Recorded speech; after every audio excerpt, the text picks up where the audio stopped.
Hey, what if I told you that thousands of years ago, before the internet, before science, before indoor plumbing, ancient people from opposite ends of the planet somehow cracked the deepest secret of reality? Not one civilization, not two. We're talking 190 texts, different languages, different continents, zero contact with each other, and they all whispered the exact same answer. That's not a coincidence. That's a pattern so wild it should be front-page news, and somehow nobody's talking about it. Now I know what you're thinking. Oh great, another guy on YouTube about to tell me the pyramids were built by aliens. Nope. No lizard people, no ancient astronauts, no tinfoil required. What we're actually looking at is closer to the most important message ever written, hidden in plain sight, buried under centuries of noise, waiting for someone to finally read it out loud. So here's what we're doing today.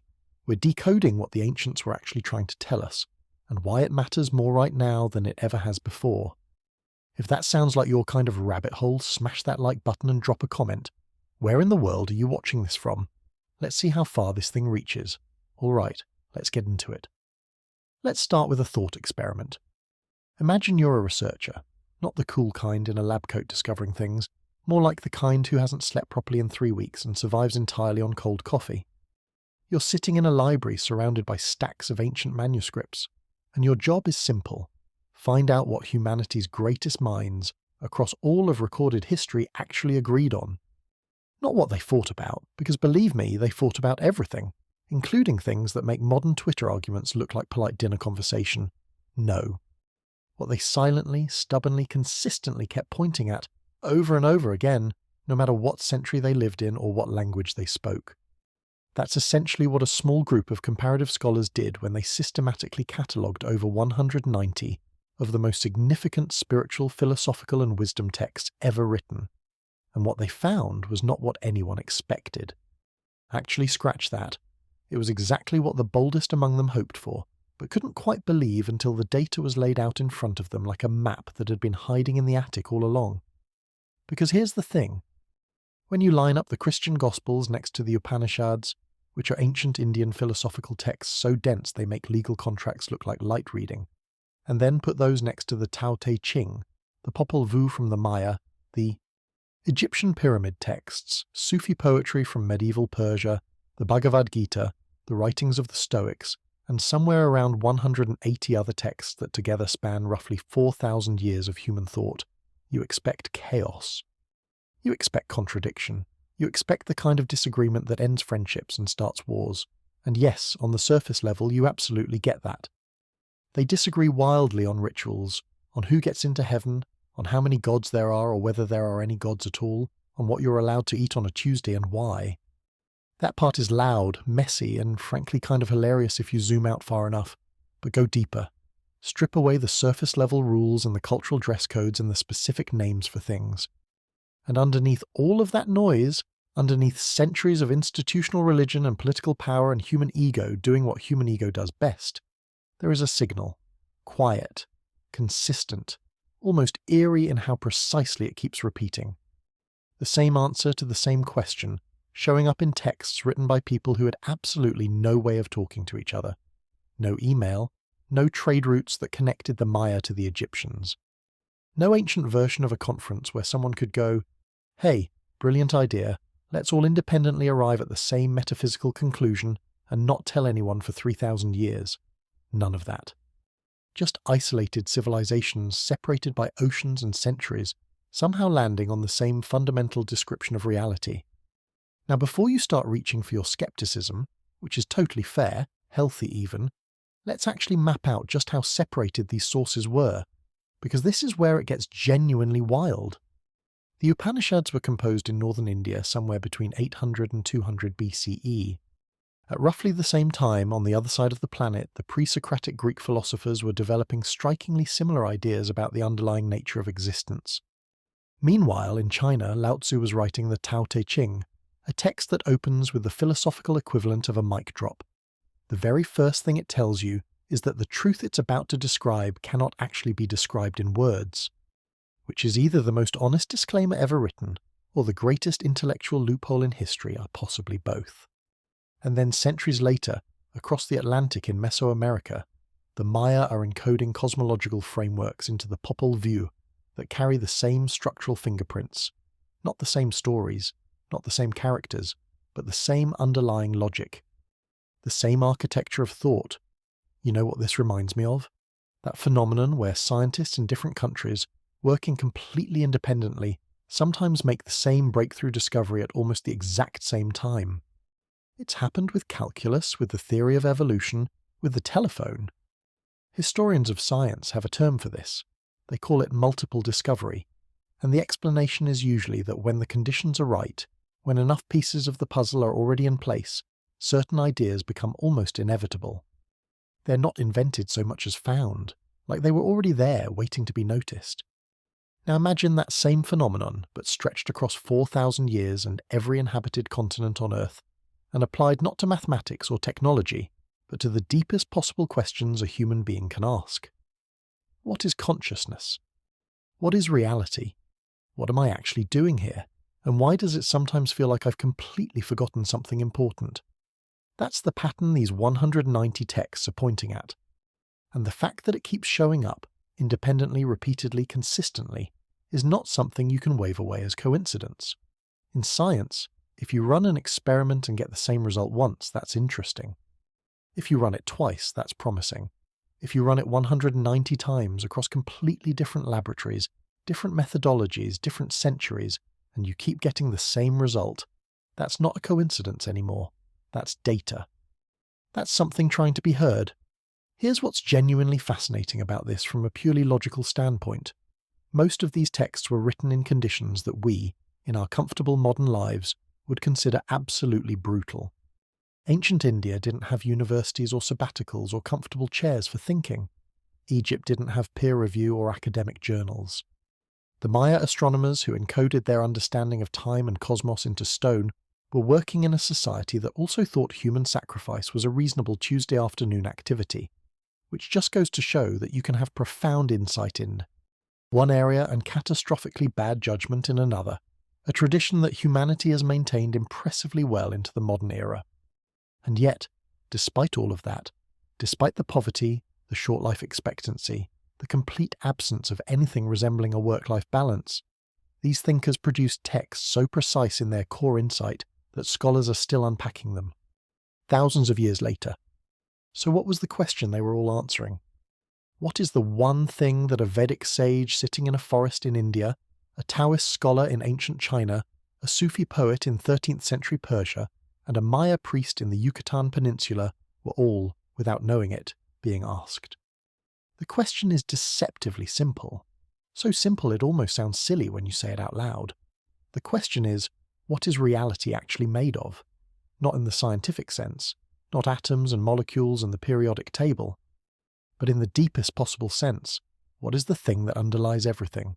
What is the ground floor of existence before you put any furniture in it? And here is where it gets interesting. Because the answer these texts keep circling back to is not what most people expect. It's not God created everything and here are the rules. That's the surface layer, the cultural packaging that differs from text to text. The actual answer, the one that keeps appearing at the core of traditions that have no business agreeing with each other, is something much stranger, much more radical, and honestly much more challenging to sit with. It's an answer that, when you first encounter it, tends to produce one of two reactions, either an almost physical sensation of recognition, like you've just remembered something you always knew but couldn't quite articulate, or a strong desire to close the browser tab and go watch something involving cats instead. Both reactions, interestingly, are kind of the point. These texts aren't just making philosophical claims. They're not just offering abstract theories about the universe that you can file away somewhere and forget about. They're describing something that their authors claim to have directly experienced, and they're trying, with varying degrees of success, to point other people toward the same experience. That's why the writing is so often poetic, so full of metaphor and paradox and deliberately confusing statements. It's not because ancient people weren't smart enough to write plainly. Plenty of them were extraordinarily precise thinkers. It's because they kept running into the same wall. The thing they were trying to describe kept breaking the language they were trying to describe it with. And that itself, that consistent failure of language to contain the thing, is actually part of the signal. Lao Tzu acknowledged it on page 1. The authors of the Upanishads spent entire sections explicitly saying, "This is not what we mean, and this is not what we mean either, and this is also not what we mean." A technique called neti-neti, which translates roughly to not this, and which is either profound philosophy or the most exhausting way possible to explain something. Zen Buddhism is practically built on the idea that direct logical description is insufficient, which is why Zen masters kept answering deep questions with things like, "What is the sound of one hand clapping?" A question that sounds like a joke. Until you realize it's a deliberate and very precisely designed tool for short-circuiting ordinary thinking. And Sufi poets like Rumi wrote about divine reality using the language of intoxication and romantic love, not because they were confused about what they were writing about, but because metaphor was the closest available vehicle for something that kept slipping out of direct description.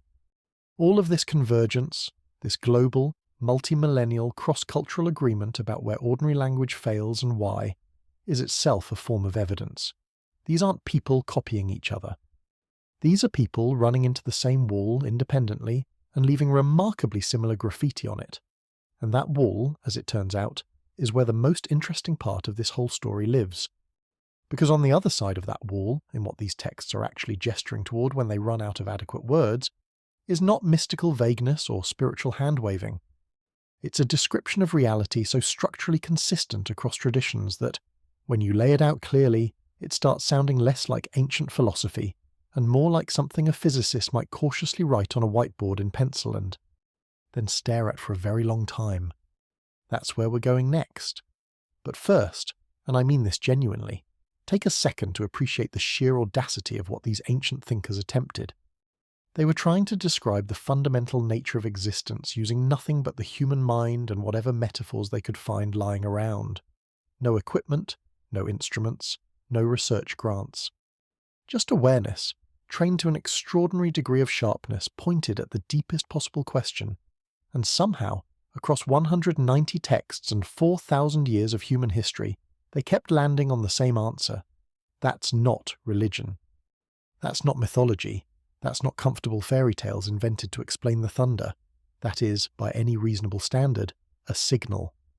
And it's a signal worth listening to very carefully, because what it's saying turns out to be not just philosophically interesting, but personally relevant in a way that might genuinely change how you move through the world. Starting with the most fundamental thing these traditions agreed on, something so counterintuitive that it took quantum physics several hundred years to accidentally stumble into the same neighborhood. So at this point you might be wondering, if these 190 texts all contain the same signal, if the answer was right there the whole time, why didn't anyone just say it clearly? Why all the poetry and the paradoxes and the deliberately confusing riddles? Was this some kind of ancient secret society situation where everyone agreed to keep the good stuff behind a velvet rope? Were they gatekeeping enlightenment the way a bouncer gatekeeps a mediocre club? The honest answer is no, and the real explanation is actually far more interesting and far more frustrating than any conspiracy. The ancient authors weren't hiding the truth. They were doing something much harder. They were trying to describe it, and they kept failing. Not because they weren't smart enough, but because they kept running into a problem that no amount of intelligence can fully solve: language itself. Here's the thing about language that we almost never stop to think about. Every word you know, every single one, was invented to describe something in the physical, social world. Words exist because humans needed to coordinate. Needed to trade, to hunt, to warn each other, to argue about whose turn it was to carry water from the river. Language is, at its core, a survival tool. It evolved to handle the world of objects and actions and relationships between things that can be pointed at. You want to describe a tree? Great, language can do that. You want to describe the feeling of losing someone you love? Harder, but literature has been trying for millennia and sometimes gets surprisingly close. You want to describe the fundamental nature of consciousness itself, the ground floor of reality before any objects or subjects appear, using tools designed for describing rocks and weather and social hierarchies? Suddenly you've got a problem. A very, very old problem. This is not a metaphor. This is a genuine structural limitation. Think about it this way. Imagine you've just tasted a flavor that has never existed before, completely new, unlike anything in the known spectrum of human taste experience. Now try to describe it to someone who's never tasted it. you'd immediately reach for comparisons. It's kind of like mango, but not really, and also a little bit like the smell of rain. But that's not quite right either. You'd circle around it. You'd use negatives. It's not sweet. It's not sour. It's not... You'd probably end up frustrated, waving your hands, saying, I can't explain it. You just have to taste it. That's essentially the position every single major wisdom tradition found itself in when trying to communicate its core insight. And the solutions they came up with, the workarounds, are genuinely fascinating. The most famous workaround is probably the one Lao Tzu deployed at the very start of the Tao Te Ching, which remains one of the most intellectually bold opening moves in all of human literature. He essentially begins his book by telling you that the book cannot tell you what it's about. The thing that can be named, he says, is already not the thing, which is either genius or the greatest excuse for vagueness ever committed to paper. But given that scholars are still unpacking it 2,500 years later, probably genius. What Lao Tzu understood with unusual clarity was that the moment you give something a name, you've already reduced it. You've drawn a box around it. You've separated it from everything else in a way that the thing itself doesn't actually participate in. The name is a map, and as anyone who has ever tried to navigate using a map from 1987 knows, the map is not the territory. So what do you do when the map can't capture the territory? You get creative, and ancient wisdom traditions got very, very creative. Some went with metaphor, using familiar experiences to point toward unfamiliar ones. The ocean and waves became the single most popular metaphor across traditions, showing up in Hindu philosophy, Buddhist teachings, Sufi poetry, and even in some Greek philosophical frameworks, because it captures something genuinely useful: the way. Individual forms can arise from and return to a single underlying reality, without ever being truly separate from it. Not a bad metaphor, honestly. Better than most things you'd come up with at 2 a.m. Others went with paradox, deliberately constructing statements that the rational mind can't resolve, precisely because the truth they're pointing at can't be grasped by ordinary rational thinking. Zen Buddhism built an entire methodology around this. If you've ever heard the phrase, "What is the sound of one hand clapping?" and thought it was a joke, you've accidentally encountered what's called a koan, a question specifically designed to break your brain in a productive direction, like a philosophical controlled demolition. The idea isn't to find the logical answer because there isn't one. The idea is to exhaust the part of your mind that insists on finding logical answers so that something else, something quieter and more direct, can finally be heard. And then there's the approach that might be the most underrated of all: silence.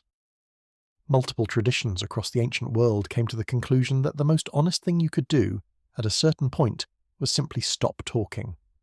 The Hindu tradition of Mauna, deliberate extended silence as a spiritual practice, wasn't about being antisocial or saving on conversation. It was a recognition that in the absence of the constant noise of language and commentary and inner monologue, something becomes perceptible that the noise was covering.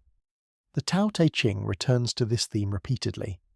Many Sufi teachers prescribed extended periods of silence as preparation for deeper understanding. Even within Christianity, the apophatic tradition, the so-called negative theology practiced by mystics like Meister Eckhart, argued that the most truthful way to speak about the ultimate reality was to describe what it was not, rather than what it was, because any positive description immediately limited something that was by definition limitless. What's remarkable is how universal this instinct was. Across cultures, across centuries, thinkers who had no access to each other's work kept arriving at the same conclusion. Ordinary language breaks down at a certain depth of inquiry, and you have to build new tools or at least acknowledge the limitations of the old ones. That's not the behavior of people making things up or telling comfortable stories. That's the behavior of people running into a real wall and being honest about it. There's also something genuinely funny, and I mean that in the most respectful way possible, about the spectacle of humanity's greatest minds repeatedly, across thousands of years, essentially writing very elaborate books to tell you that books can't contain what they're pointing at. Lao Tzu wrote a book about how the truth can't be put in a book. The Upanishads contain thousands of pages of sophisticated argument, leading to the conclusion that the truth transcends argument. Various Zen masters spent decades writing poetry and commentary about the inadequacy of poetry and commentary. It's like watching someone build an extremely sophisticated ladder and then use it to climb up and put up a sign that says ladders don't reach the top, which is maddening and also if you think about it long enough, kind of the most honest thing anyone could do. The practical upshot of all this, the reason it matters for us right now sitting here, is that if you've ever read a spiritual or philosophical text and found it confusing, circular, or weirdly evasive, you haven't necessarily misunderstood it. You may be correctly perceiving its built-in limitation. The authors often knew the limitation was there. They were working around it as best they could. The metaphors and paradoxes and deliberate silences aren't failures of communication. They're the most sophisticated form of communication available for a certain kind of content. They're fingers pointing at the moon. And the mistake, the one that generations of both believers and critics have made, is staring so hard at the finger that you never actually look up. All right. So we've established that the ancient world's greatest thinkers were all pointing at something, using whatever linguistic tools they could jury-rig to gesture in the right direction. Now let's actually look at what they were pointing at.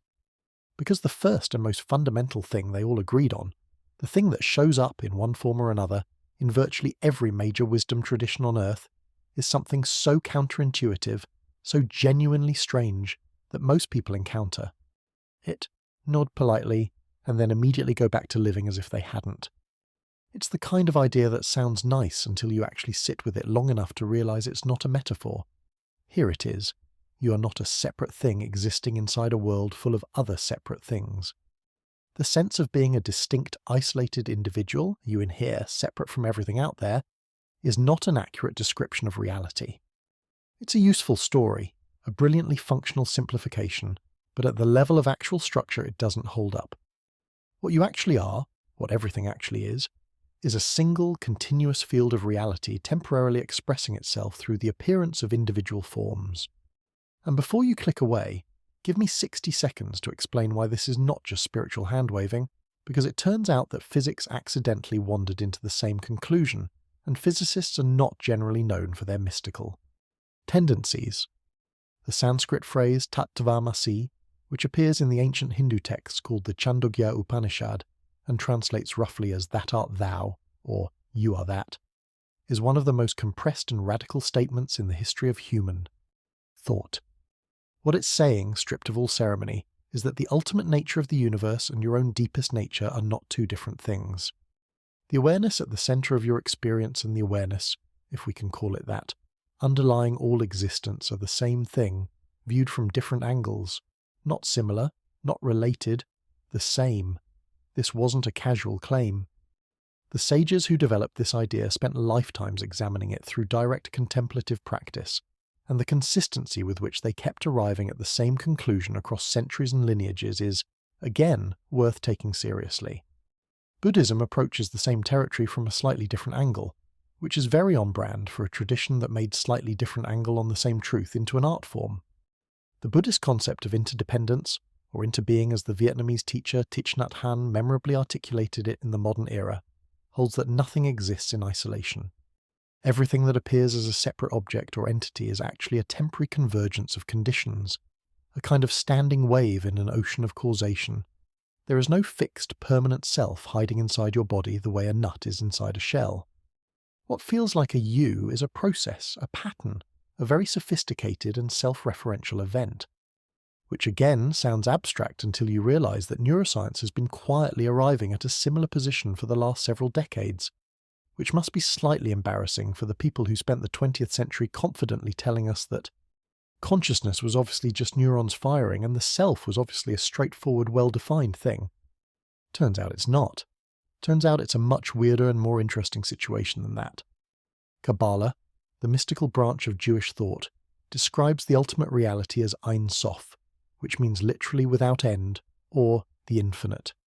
The idea is that the observable world of distinct separate things is like a contraction, a kind of narrowing down of infinite reality into finite perceivable forms.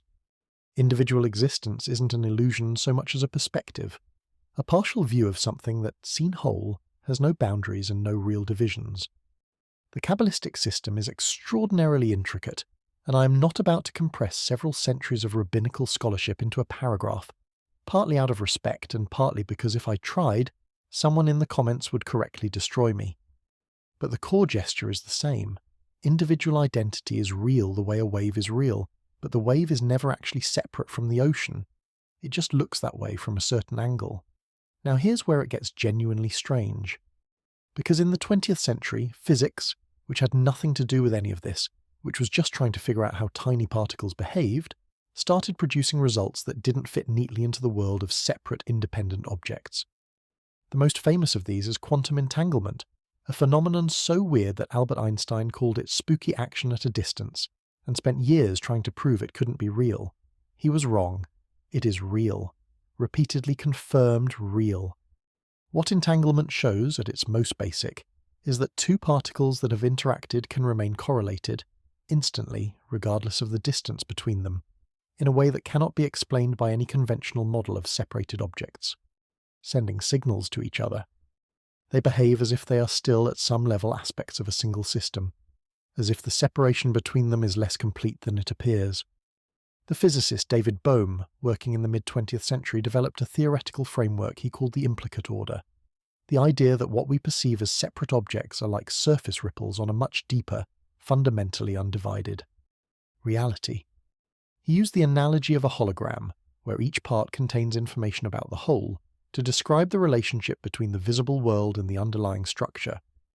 Bohm was a serious, rigorous physicist with serious, rigorous credentials, and he was also deeply aware that his conclusions had strange resonances with ancient philosophical frameworks. He didn't think that was a coincidence. He thought it was possibly an indication that certain thinkers, working through introspection rather than instrumentation, had found a way to perceive something real about the deep structure of existence. Does this mean the ancient sages had somehow anticipated quantum physics? Not exactly. The language is completely different, the methods are completely different, and we should be careful not to collapse two very different traditions into each other, just because they point in similar directions. But what it does mean, what it really genuinely suggests, is that the sense of radical separateness that most of us operate from every day may not be the whole picture. That the boundary between me and not me, between inside and outside, is a functional distinction that our nervous systems impose on reality, not a fundamental feature of reality itself. And that impression, that sense of being a sealed, separate container of consciousness navigating a world of other sealed, separate containers, is exactly what every major wisdom tradition in human history has identified as the source of most human suffering. The wave metaphor, which showed up in Chapter 2 when I was talking about how these traditions converge, deserves more time here because it's actually unusually precise. A wave on the surface of the ocean has a shape, it has a location. It moves, it interacts with other waves, it rises and falls. From a certain perspective, it makes total sense to treat it as a distinct individual thing. But, and this is the move, the wave is not made of different stuff than the ocean. It's not a separate entity that happens to be sitting on top of the water. It is the water, organized temporarily into that particular shape by the forces moving through the system. When the wave subsides, nothing is lost. The water is still there. The pattern has changed, but the underlying substance is continuous, and critically, no wave is truly isolated from the rest of the ocean. Every movement propagates. Every shift in one part of the system sends ripples through everything connected to it, which, given that it's all one ocean, is everything. This is not a metaphor that the ancient traditions used casually. They used it specifically and repeatedly because it captures something that's otherwise very hard to articulate. You can be a real, functioning, distinct form, a you, with preferences and a history and an opinion about pineapple on pizza, and simultaneously not be separate from the totality of existence. These are not contradictory, they are just different levels of description. And the confusion, the suffering, the particular flavor of existential loneliness that seems to be a recurring feature of human experience across every culture and century, that, these traditions argue, is what happens when you mistake the level of description. When you identify so completely with the wave that you forget you are also the ocean, which when you think about it is a very understandable mistake to make. The wave perspective is extremely convincing. It is extremely vivid and immediate and loud. The ocean, by contrast, is quiet. It doesn't announce itself. It just is. And the interesting question, the one that moves this from being a philosophical curiosity into something personally relevant, is what actually changes when that understanding shifts? What happens when the sense of radical separateness loosens, even slightly? Every tradition that spent serious time with this question gave versions of the same answer. Fear decreases. Not because the world suddenly becomes safer, the world remains exactly as dangerous and unpredictable as before, but because the sense of being a small, fragile, isolated thing navigating a vast and indifferent universe starts to lose its grip. And that shift, that particular change in the quality of experience, turns out to be the bridge to everything these traditions wanted to talk about next. Because if separateness is the fundamental illusion, then fear, which is what separateness feels like from the inside, is the fundamental operating system built on top of that illusion, and that's exactly where we're headed. So we've just established that the sense of being a sealed, separate individual navigating a world full of other sealed, separate individuals is, to put it gently, a significant oversimplification of what's actually going on.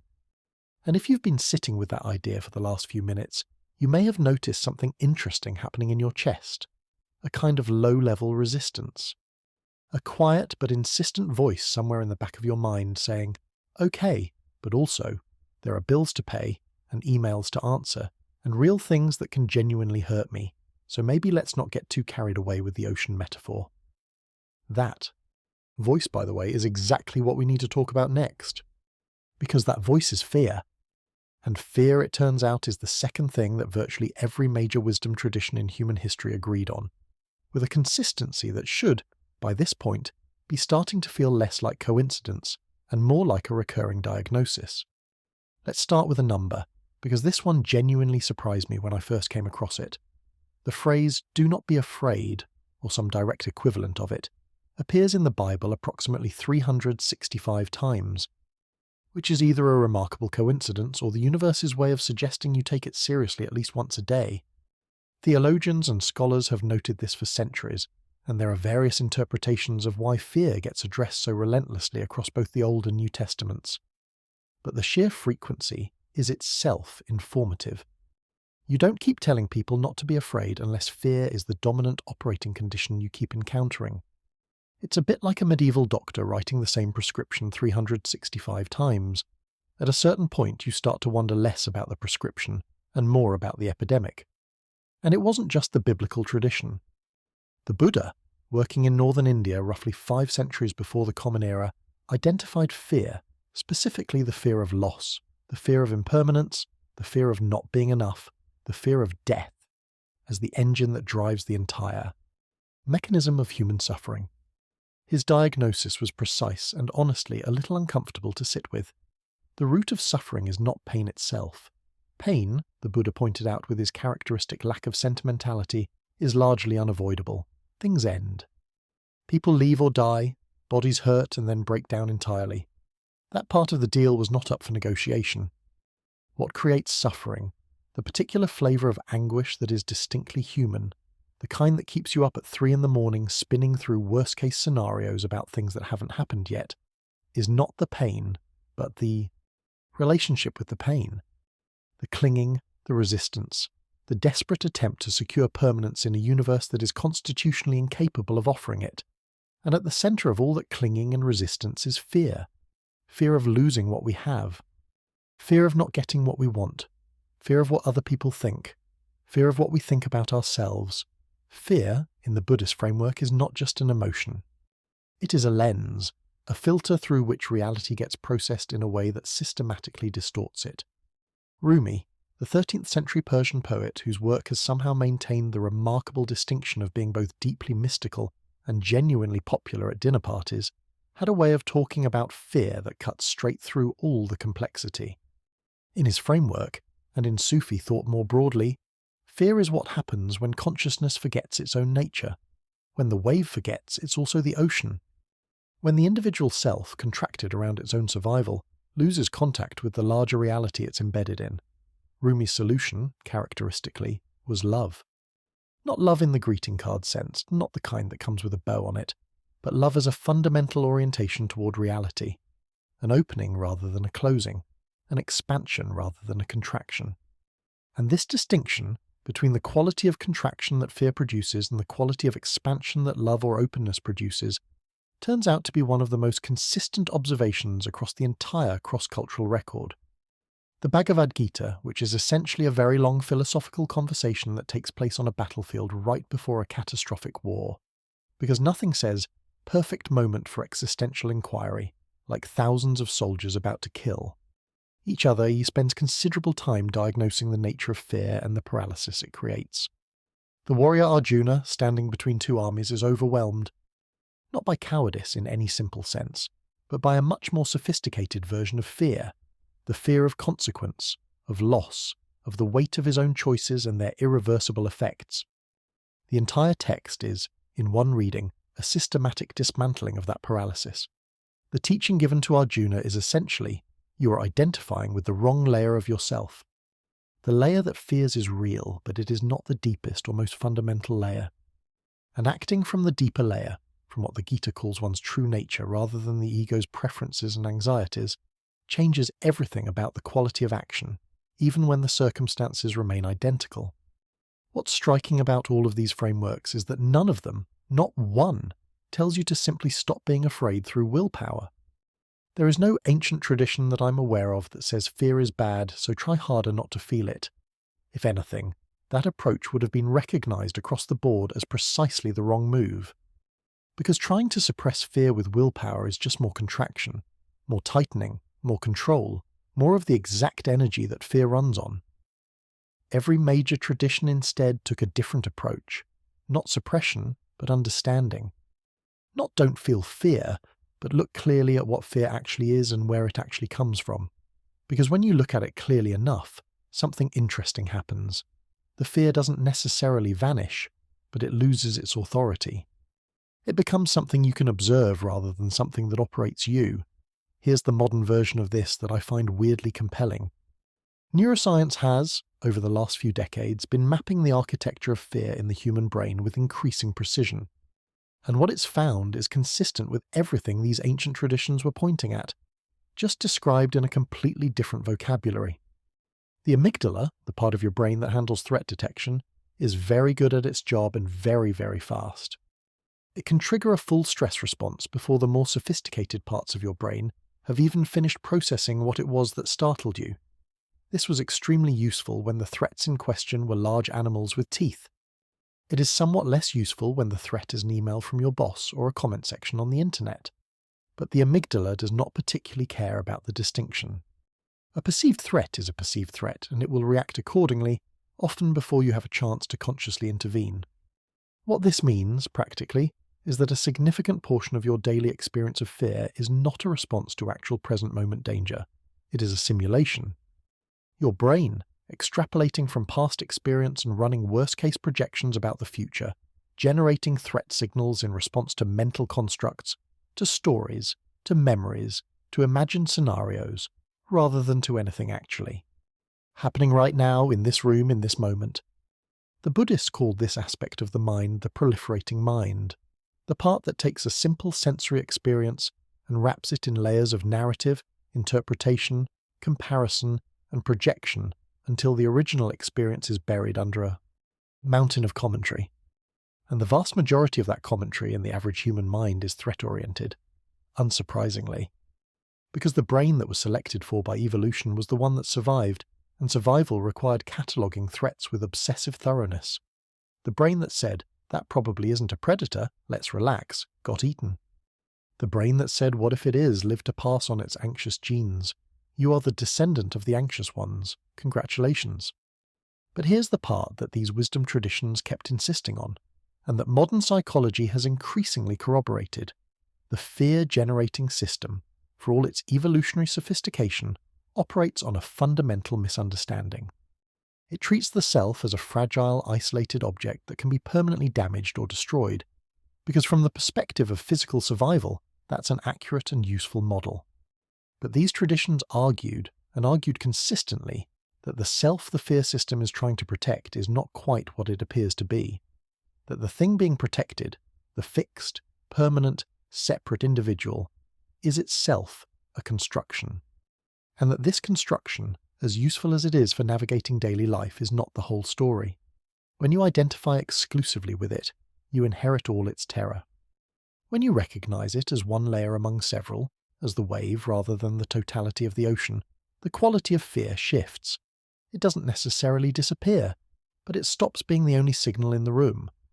Love in this framework, the love that Rumi kept writing about, that the Gospels kept returning to, that the Gita described as the natural condition of consciousness when it is not contracted around survival, is not the opposite of fear in the way.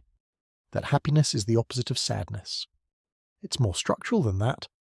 Love, in the tradition, describes what happens to awareness when it stops tightening around itself, when it expands rather than contracts, when it perceives the world from a position of fundamental okayness rather than fundamental threat. And this, multiple traditions argued, is not something you have to achieve or earn or develop from scratch. It's what's underneath. It's what you started with before the fear system got calibrated by experience. Not love as performance, not love as a decision you make through gritted teeth, but love as the default condition of awareness when it isn't busy fighting for its own survival. This sounds very beautiful, and it is very beautiful. But I also want to acknowledge that it raises a very reasonable objection, which is, okay, but have you met the world lately? The world is not obviously a safe and loving place. The world has things in it that are genuinely terrible and terrifying, and telling people to just love more as a response to that has historically been used in some deeply unhelpful and occasionally offensive ways. The ancient traditions, to their credit, were mostly aware of this problem. The Gita is literally set on a battlefield. Buddhism does not pretend that suffering isn't real. The first noble truth is, essentially, yeah, suffering's a thing. We're not going to pretend otherwise. Rumi spent large portions of his life navigating genuine political instability and personal loss. These teachers were not speaking from a position of comfortable detachment. They were describing what they found at the center of difficult experience, not as an escape from it. The claim was never that fear is irrational or that love makes problems disappear. The claim was more precise than that fear, when it becomes the primary lens through which all experience is filtered, creates a particular kind of suffering that is not inherent in the circumstances themselves. That there is a mode of engaging with difficulty that doesn't require contraction, that can meet hard things without adding the extra layer of terror about the terror, the anxiety about the anxiety, the suffering about the suffering. And that this mode is not a personality trait you either have or don't, it's something that can be cultivated. Something that, when you look at the evidence across 190 texts and thousands of years of serious human inquiry, seems to be the consistent recommendation of everyone who spent serious time investigating the nature of mind. The mechanics of how to actually do that, how to work with fear rather than being worked by it, is something these traditions spent enormous effort describing. And it turns out that those methods, updated into contemporary language and filtered through the lens of modern psychology, are increasingly being validated by research. Meditation, contemplative practice, the deliberate cultivation of presence, these are not ancient novelties. They are technologies for working directly with the fear-generating system, and the evidence for their effectiveness has become, over the last 2 decades, genuinely difficult to dismiss. But the underlying insight, the reason these practices point somewhere useful, is the one these traditions kept returning to. Fear is a program, a powerful, ancient, sophisticated program written by evolution for excellent reasons, but a program. And programs, unlike the ground they run on, can be updated. Which means the question isn't whether you feel fear, you do, because you're human and your amygdala is doing its job. The question is whether fear is the thing that decides.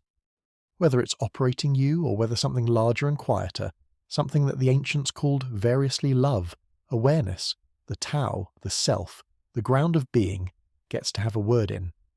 And the fact that human beings across every culture and century kept independently concluding that it was possible to shift that balance, that it was possible to act from something other than contraction, is, if nothing else, the most persistent, optimistic claim in the entire history of human thought, which is either genuinely good news or the longest-running motivational poster in history. Given everything else we've looked at so far, I'm inclined to bet on the former. Here's a question that sounds simple until you actually try to answer it. When you look at the world, what are you actually seeing? Not philosophically, I mean literally.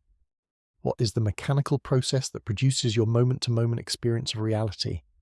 Most people, if they stop to think about it, have a fairly intuitive model. There's a world out there, full of objects and events that exist independently of anyone looking at them, and your eyes and ears and other senses function like windows. Transparent, passive, letting the external reality flow in as it is. Your brain receives the signal, you perceive, simple enough, except that model is wrong, not slightly off, not approximately correct with some caveats. Structurally, fundamentally, and demonstrably wrong in ways that are genuinely uncomfortable once you understand them. And here's the thing, this isn't just ancient philosophy talking. This is neuroscience, cognitive science, and quantum physics all arriving at the same uncomfortable conclusion from completely different directions. Your experience of reality is not a recording of what's out there. It is a construction. An active, dynamic, heavily edited, continuously updated internal production that uses incoming sensory data as raw material but shapes, filters, and fills in that material according to pre-existing models, expectations, memories, and beliefs. You're not watching the world. You are, in a very real sense, generating it, in collaboration with whatever is actually out there, which may be considerably stranger than it appears. The ancient Hermetic tradition, a body of philosophical and spiritual writings attributed to a legendary figure named Hermes Trismegistus, which is exactly the name you'd pick if you wanted to sound maximally mysterious, contains one of the most quoted lines in all of esoteric philosophy. The all is mind, the universe is mental. This phrase, from a text called the Kybalion that compiled Hermetic principles, sounds at first like the kind of thing someone says right before trying to sell you. A crystal. But strip away the dramatic framing, and what it's actually asserting is something that serious philosophers have argued about with great intensity for centuries, that consciousness is not a byproduct of the physical universe, but something more. Fundamental, something that the physical universe, as we experience it, actually arises within or from. The Hermetic texts weren't alone in this. The Upanishads, those ancient Indian philosophical treatises that keep showing up in this story like a very wise recurring character, made the same assertion with extraordinary precision. Brahman, the ultimate reality in Vedic philosophy, is described not as a physical substance but as pure consciousness, awareness itself, undivided, without beginning or end, out of which the apparent world of separate objects arises the way dreams arise from a sleeping mind. The world is not outside consciousness looking in. Consciousness is the medium in which the world appears. Now, I want to pause here because I know what a certain percentage of you are thinking. Okay, this is where it goes off the rails.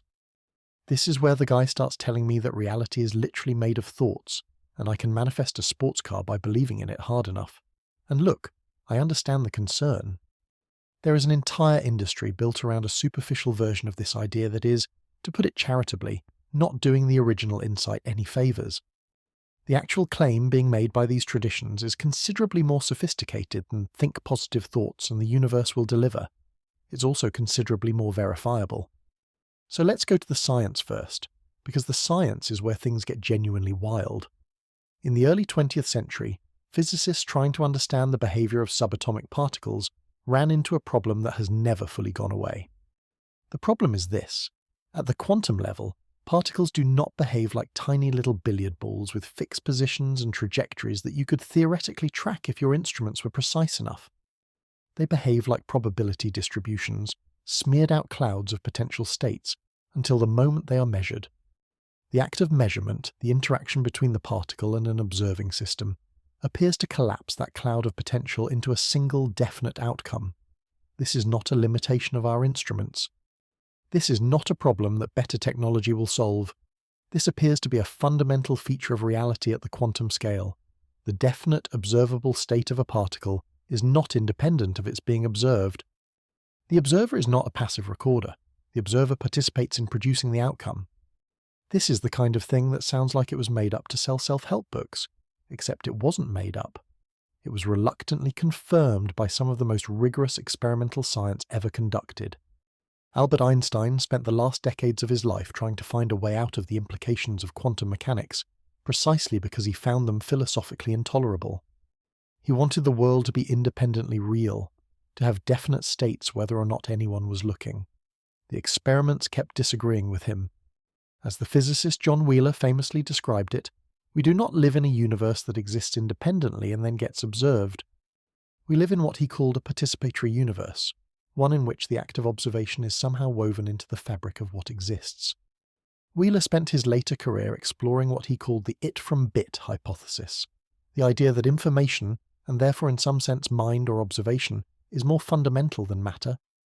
This from a man who helped develop the hydrogen bomb and coined the term black hole. Not exactly your average crystal shop philosopher. But here's where it gets even more interesting, and where the connection to what the Upanishads were saying becomes harder to dismiss. Neuroscience has been mapping the gap between sensory input and conscious experience with increasing precision, and what it keeps finding is a gap that is much, much larger than most people assume.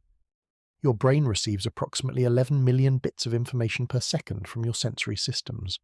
Your conscious mind processes roughly 40 of them. 40 out of 11 million.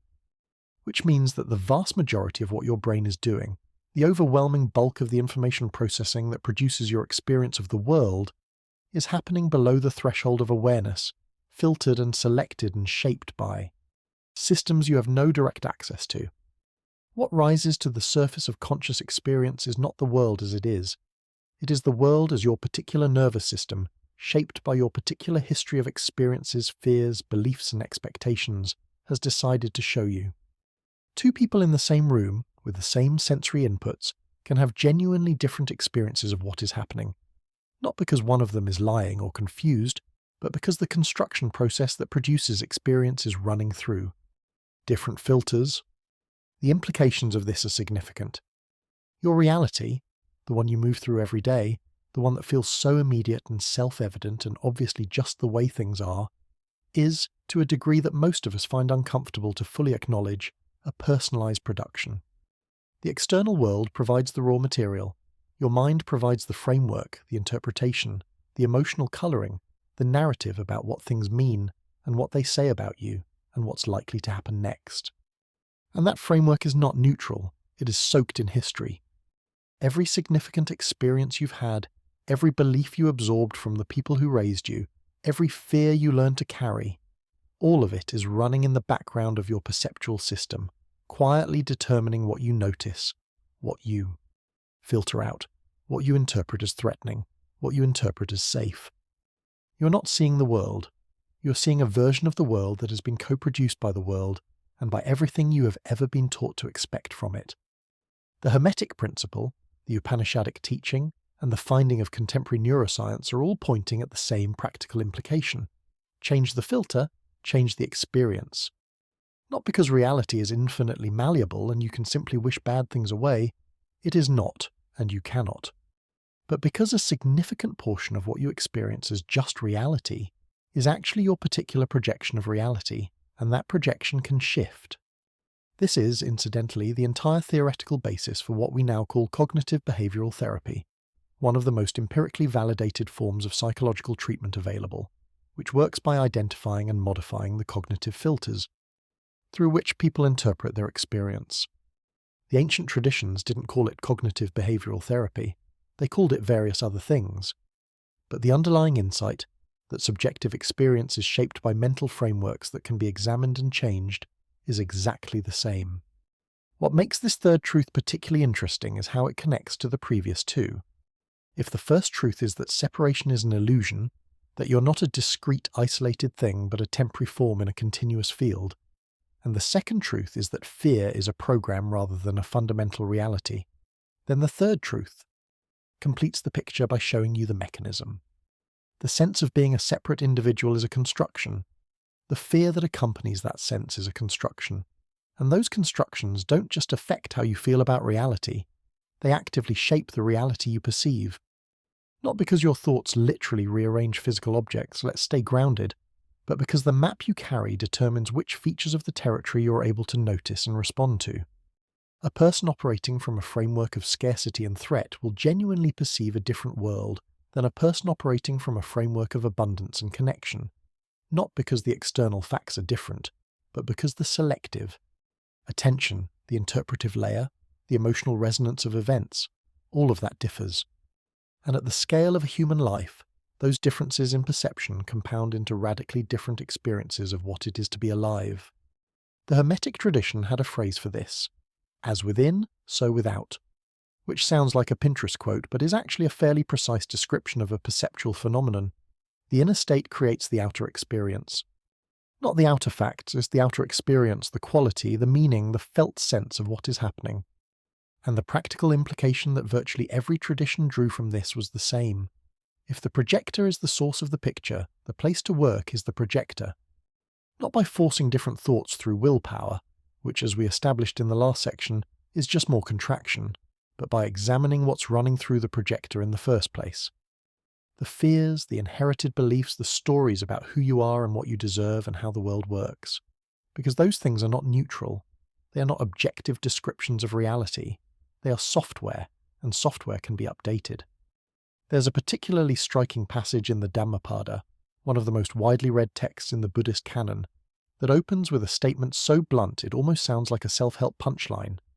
Mind is the forerunner of all actions. Everything you experience, everything you create, everything you suffer, it all runs through the mind first. This was not meant as an encouraging affirmation. It was meant as a precise technical observation about the architecture of experience.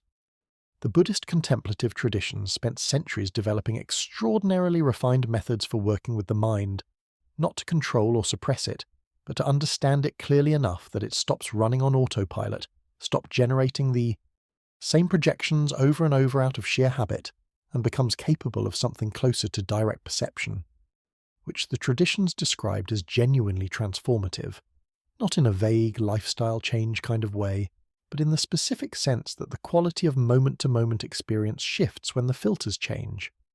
And then there's the version of this that I find most personally compelling, which comes not from ancient philosophy or quantum physics, but from the straightforward observation of what happens in the space of a single human life. Think about someone you know, maybe yourself, who went through a significant shift in perspective. Not just changed their opinion on something, but changed the fundamental lens through which they saw the world. Someone who used to walk into every room scanning for threats and started at some point walking in and noticing possibility instead. Someone for whom the same job, the same family, the same city produced a completely different experience after something shifted internally. Not because the external circumstances changed dramatically. Sometimes they barely changed at all, but because the projector changed. These shifts happen. They are not rare.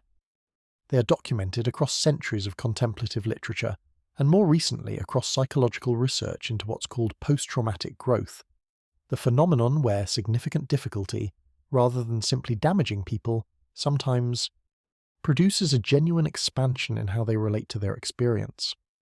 The ancient traditions were not surprised by this. They built entire systems around producing it deliberately, rather than waiting for circumstances to force it. Which suggests that the projector, the mind that produces your experience of reality, is not fixed. It is not the hardware. It is software all the way down, and software, as I said, can be updated. The only question is where you start. Which conveniently is exactly what the next several truths are about. Let's talk about dragons. Not because this is suddenly a fantasy channel, though if it were, the subscriber numbers would probably be better, but because dragons are one of the most instructive mysteries in all of human culture. Here is the problem. Dragons appear in the mythologies of ancient China, medieval Europe, pre-Columbian Mesoamerica, Mesopotamia, India, and sub-Saharan Africa. These civilizations had no meaningful contact with each other during the periods when their dragon myths were forming. They were separated by oceans, mountain ranges, and centuries, and yet, dragon. Wings or no wings, fire-breathing or water-dwelling, treasure-hoarding or world-destroying, the basic concept of a vast, powerful, serpentine creature that the hero must confront keeps showing up, independently, everywhere human beings have left a record of their inner lives. Either there was some ancient global dragon sighting event that nobody documented properly, or, and this is considerably more interesting, the dragon is not a description of an external creature at all. It is a description of something internal, something that every human being carries, in every culture, in every century. Something that does not require cross-cultural contact to appear in myth, because it is not imported from outside. It grows from inside. This is the idea that the Swiss psychiatrist Carl Jung spent most of his career developing, and it remains one of the most provocative and generative frameworks in the history of psychology, and simultaneously one of the most misunderstood. Jung proposed that beneath the personal layer of the unconscious mind, the layer that contains your individual memories, your personal fears, your specific history, there is a deeper layer that is not personal at all. He called it the collective unconscious, a level of the psyche that is shared across the entire human species, structured around universal patterns he called archetypes. These archetypes are not images exactly and not stories exactly. They are more like gravitational fields, structural tendencies in the human psyche that organize experience into recognizable patterns, and that express themselves through the same recurring figures and narratives wherever human beings begin telling stories about what it means to be alive. The hero, the shadow, the great mother, the trickster, the wise old one, the dragon. These are not characters that someone invented and that other cultures then borrowed. They are, Jung argued, expressions of something built into the architecture of human consciousness. Templates that the psyche projects outward into story the way a lens projects an image onto a screen. And the fact that these templates produce recognizably similar images across cultures that had no business sharing them is, in his view, evidence of their universality. Not universal because everyone agreed on them. Universal because they emerge from the same underlying structure of mind that all human beings share. Now here is where it gets genuinely fascinating, and where the connection to everything we've been discussing snaps into focus. The ancient people who produced these myths, the Sumerian scribes, the Greek poets, the Egyptian priests, the Maya storytellers, were not studying psychology. They had no concept of the unconscious mind as a technical object of study. They had no Jungian vocabulary, no peer-reviewed journals, no academic conferences where they could compare notes over terrible conference centre coffee. What they had was direct, unmediated access to the contents of their own inner lives, and a deep cultural investment in making sense of those contents through the only technology available to them: narrative. Story was their laboratory. Myth was their methodology. And what they were mapping, with extraordinary care and detail, was not the external world. It was the internal world, the landscape of consciousness itself, disguised as geography. Consider the structure of what scholars call the hero's journey, the narrative pattern identified and named by the mythologist Joseph Campbell after he noticed it appearing in stories from cultures across the planet. The hero begins in an ordinary world, a call to adventure arrives, something disrupts the comfortable equilibrium. The hero initially refuses the call because of course they do, because change is terrifying and the ordinary world at least has the advantage of being familiar. Eventually the hero crosses a threshold into an unknown realm. They face trials, find allies and enemies, descend into what Campbell called the belly of the whale, the darkest, most disorienting part of the journey, the moment of maximum confrontation with the unknown. And then, having faced what needed to be faced, the hero is transformed and returns to the ordinary world carrying something new, a gift, a wisdom, a changed perspective, that they then offer to their community. This pattern appears in the Epic of Gilgamesh from ancient Mesopotamia, one of the oldest written stories in existence. It appears in the Greek myths of Odysseus, Perseus, and Heracles. It appears in the Egyptian story of Osiris, in the Hindu Ramayana, in the tales of the Maya hero twins in the Popol Vuh, in countless fairy tales from every European and Asian tradition, and, not coincidentally, in the life narratives of every major religious figure in history, from the Buddha's departure from his palace into the wilderness to the death and resurrection at the center of Christian theology. The same shape, the same rhythm, the same sequence of departure, ordeal, transformation, and return, everywhere, always. The conventional explanation for this convergence is that humans are simply pattern recognition machines, and we tend to structure stories the same way we structure other things, with a beginning, middle, and end that mirrors the arc of natural processes. Which is true, but it doesn't fully account for the specific content of what keeps appearing. It's not just that stories have a similar shape. It's that the specific elements, the threshold, the descent, the confrontation with the monstrous, the transformation, the return with a gift, keep appearing in the same sequence, with the same emotional and psychological weight, as if they are describing stages of a process that is not fictional at all. As if the myth is not entertainment dressed up as instruction, but instruction dressed up as entertainment. And this is the interpretive move that changes everything. What if the hero in every myth is not a character in a story? What if the hero is you, specifically your ego, your ordinary sense of self. And the journey is not about an external adventure, but about the interior process of psychological and spiritual transformation. What if the unknown realm the hero enters is not a foreign land, but the unconscious? What if the trials and monsters the hero faces are not external obstacles, but the contents of the hero's own psyche? The fears, the shadows, the repressed and unacknowledged parts of themselves that have to be confronted before genuine growth becomes possible? If you read the myths through this lens, the specific elements suddenly start making a very different kind of sense. The dragon guarding the treasure, which appears in some form in virtually every mythological tradition, is not an enemy. It is a guardian. The treasure it guards is always something of immense value, a kingdom, a divine gift, the hero's true power, sometimes the hero's very life.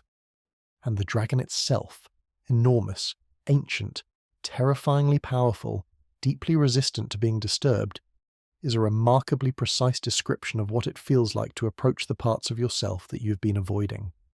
The thing in you that does not want to change. The part that has been sitting on whatever is most important, not out of malice, but out of a very understandable preference for staying exactly as it is. We call that the ego when we're being clinical. We call it the dragon when we're being poetic. And as metaphors go, the dragon is honestly more accurate. Egos don't breathe fire, but they put up a remarkably similar level of resistance when their territory is threatened.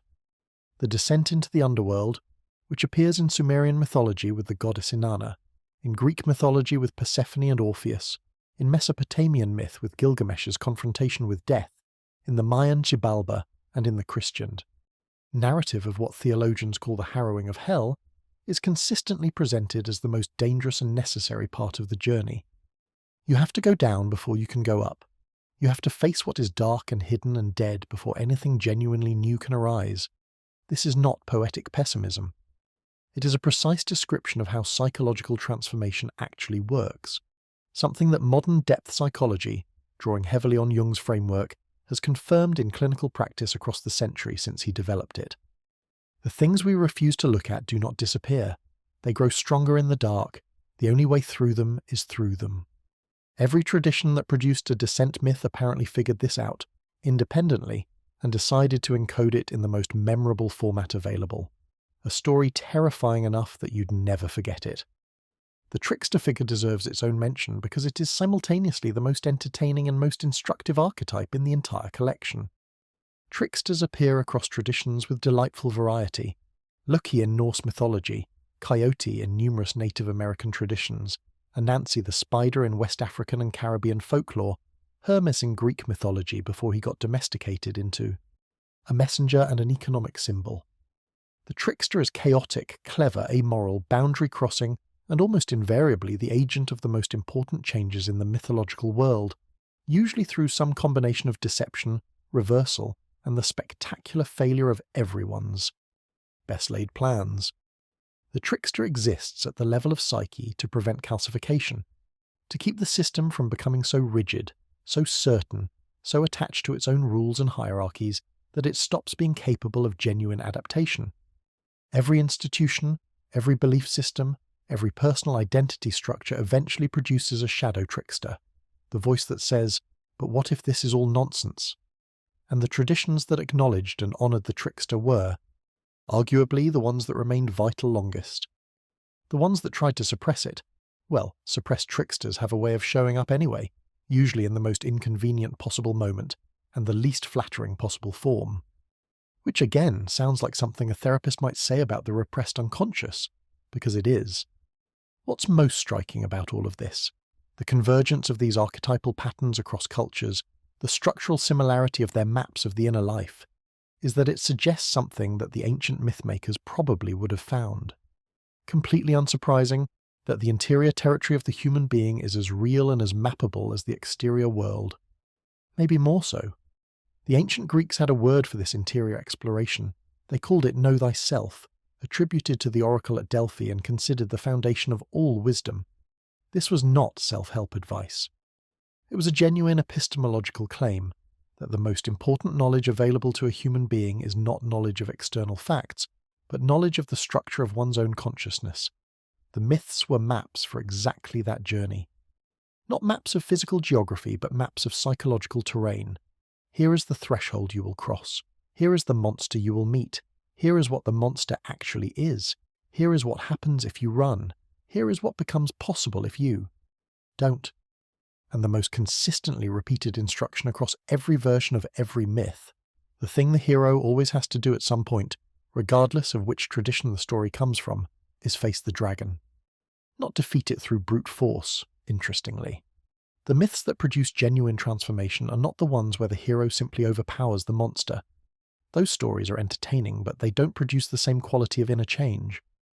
The transformative versions are the ones where the hero faces the dragon and understands something about it, sees it clearly enough to see what it actually is, recognizes, in the darkness of the monster's cave, something uncomfortably familiar.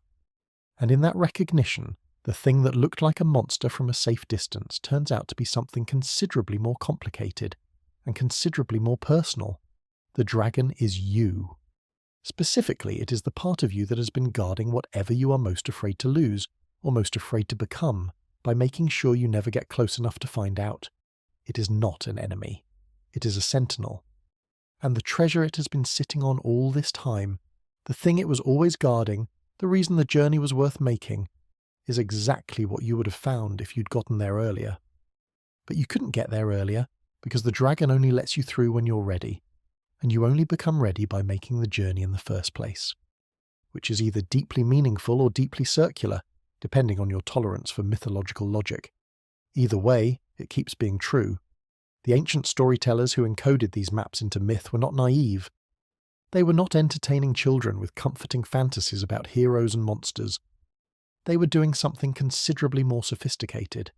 They were creating psychological and spiritual instruction manuals in the only format that guaranteed people would actually use them.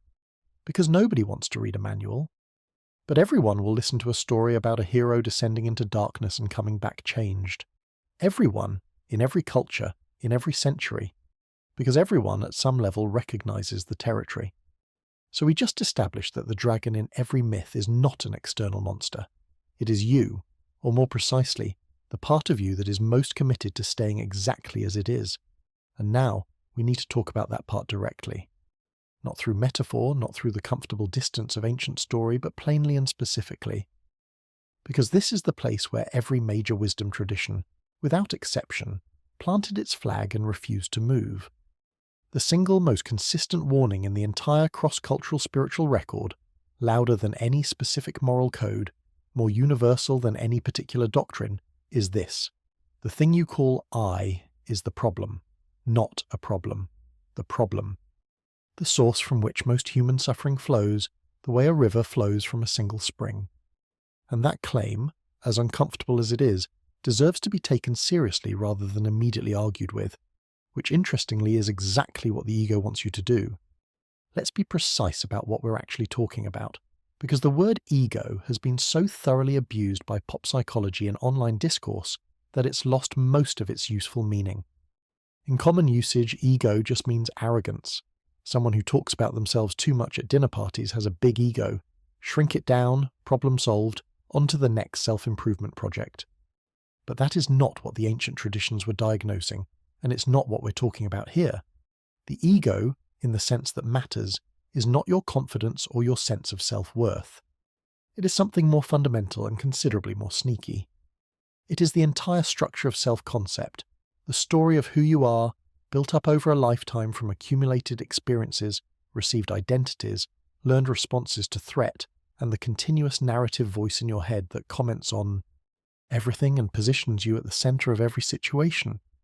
It is, in the most neutral possible description, the operating system that your sense of personal identity runs on.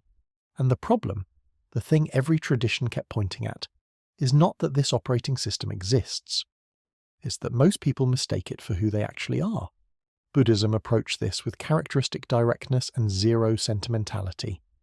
The concept of anatta, non-self, is one of the three central marks of existence in Buddhist philosophy, and it's the one people find most alarming, probably because the other two, impermanence and suffering, at least don't threaten your sense of personal identity. Anatta does. What it says, stripped of its technical dressing, is that the fixed, permanent self you experience yourself as being is not something that exists independently in the way you assume it does. It is a process, a pattern of experience, narrative, and identification that your mind continuously generates and then mistakes for a thing. The Buddha's analogy was a chariot. If you take a chariot apart, remove the wheels, the axle, the frame, the harness, at what point does the chariot disappear? There is no chariot essence hiding somewhere in the components. The chariot is the name we give to a particular arrangement of parts. And the self, he argued, is similarly a name we give to a particular arrangement of experiences, memories, thoughts, and bodily sensations, not a solid, unified entity hiding somewhere behind your eyes, running the show. The practical implication of this is not, as people sometimes fear, that you cease to matter or that your experience becomes meaningless. The practical implication is that the rigid, defended, constantly threatened feeling self, the one that compares itself to other people, that needs to win arguments to feel okay, that takes everything personally because everything feels like it, reflects on the fixed me that must be protected, that self is optional, not real in the way you've been treating it as real, and the suffering that comes from maintaining and defending it is therefore also optional, at least in principle, which is either the most liberating thing you've ever heard or deeply irritating depending on how attached you are to your current operating system. Christian mysticism, the tradition within Christianity that is least discussed in Sunday school and most interesting to anyone who likes their theology, with actual philosophical depth, arrived at essentially the same place through a different route. Meister Eckhart, the 13th and 14th century German theologian, who spent considerable time being investigated for heresy, which is historically a reliable indicator that someone is saying something genuinely interesting, wrote extensively about what he called Gelassenheit, a German term that translates roughly as letting go or releasement.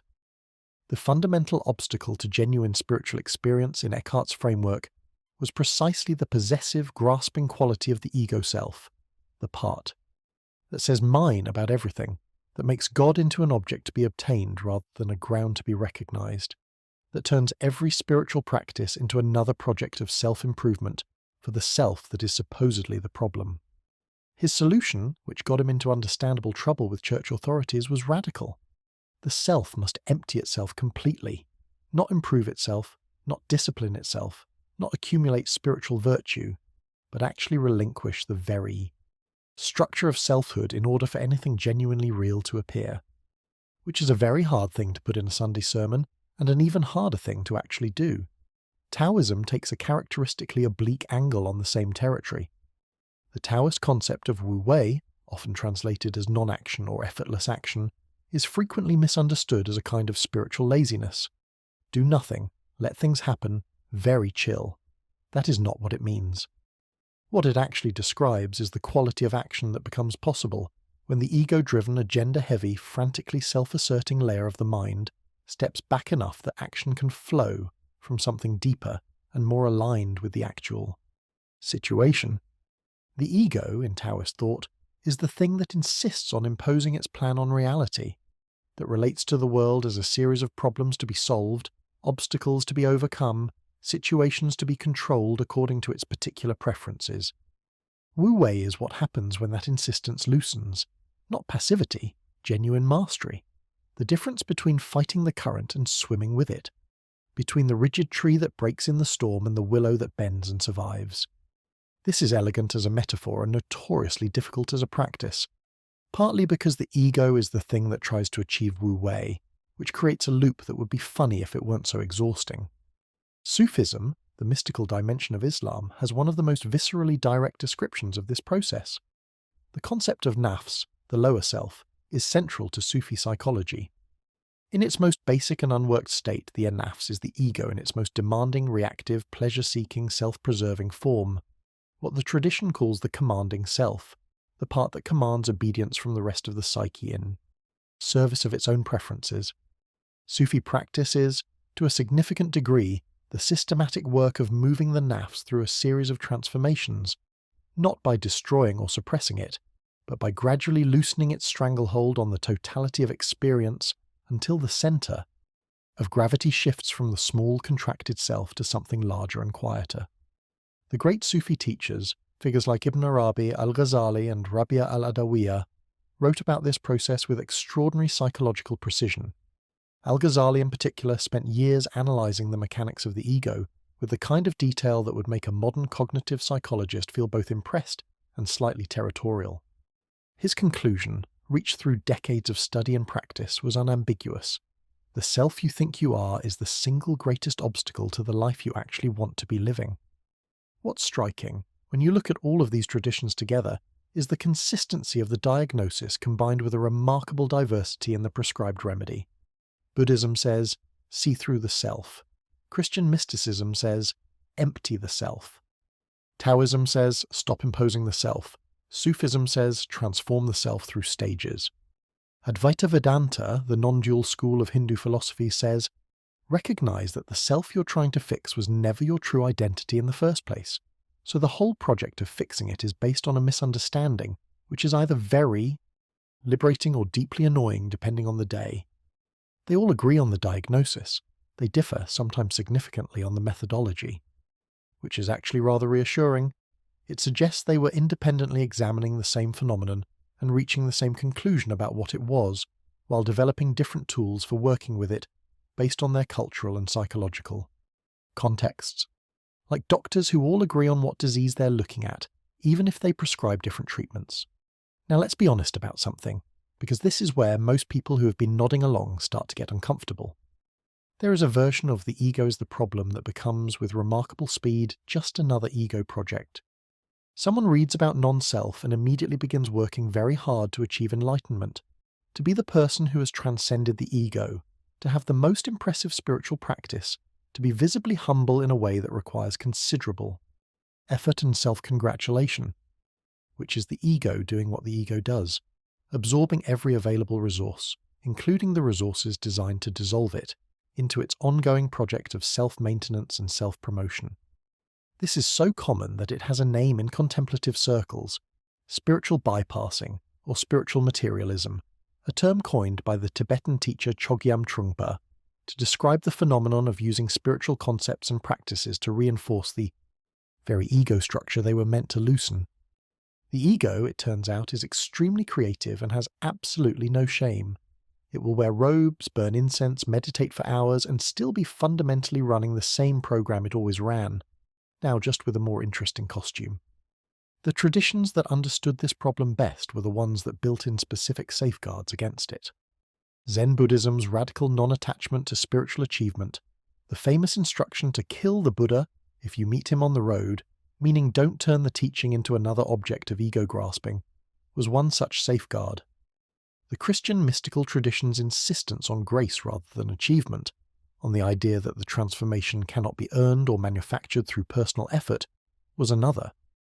The point in both cases was to remove the ego from the driver's seat of the spiritual project, because the ego at the wheel of a journey designed to dismantle the ego is about as promising as asking the arsonist to handle the fire investigation. Here's what makes this practically relevant rather than just philosophically interesting.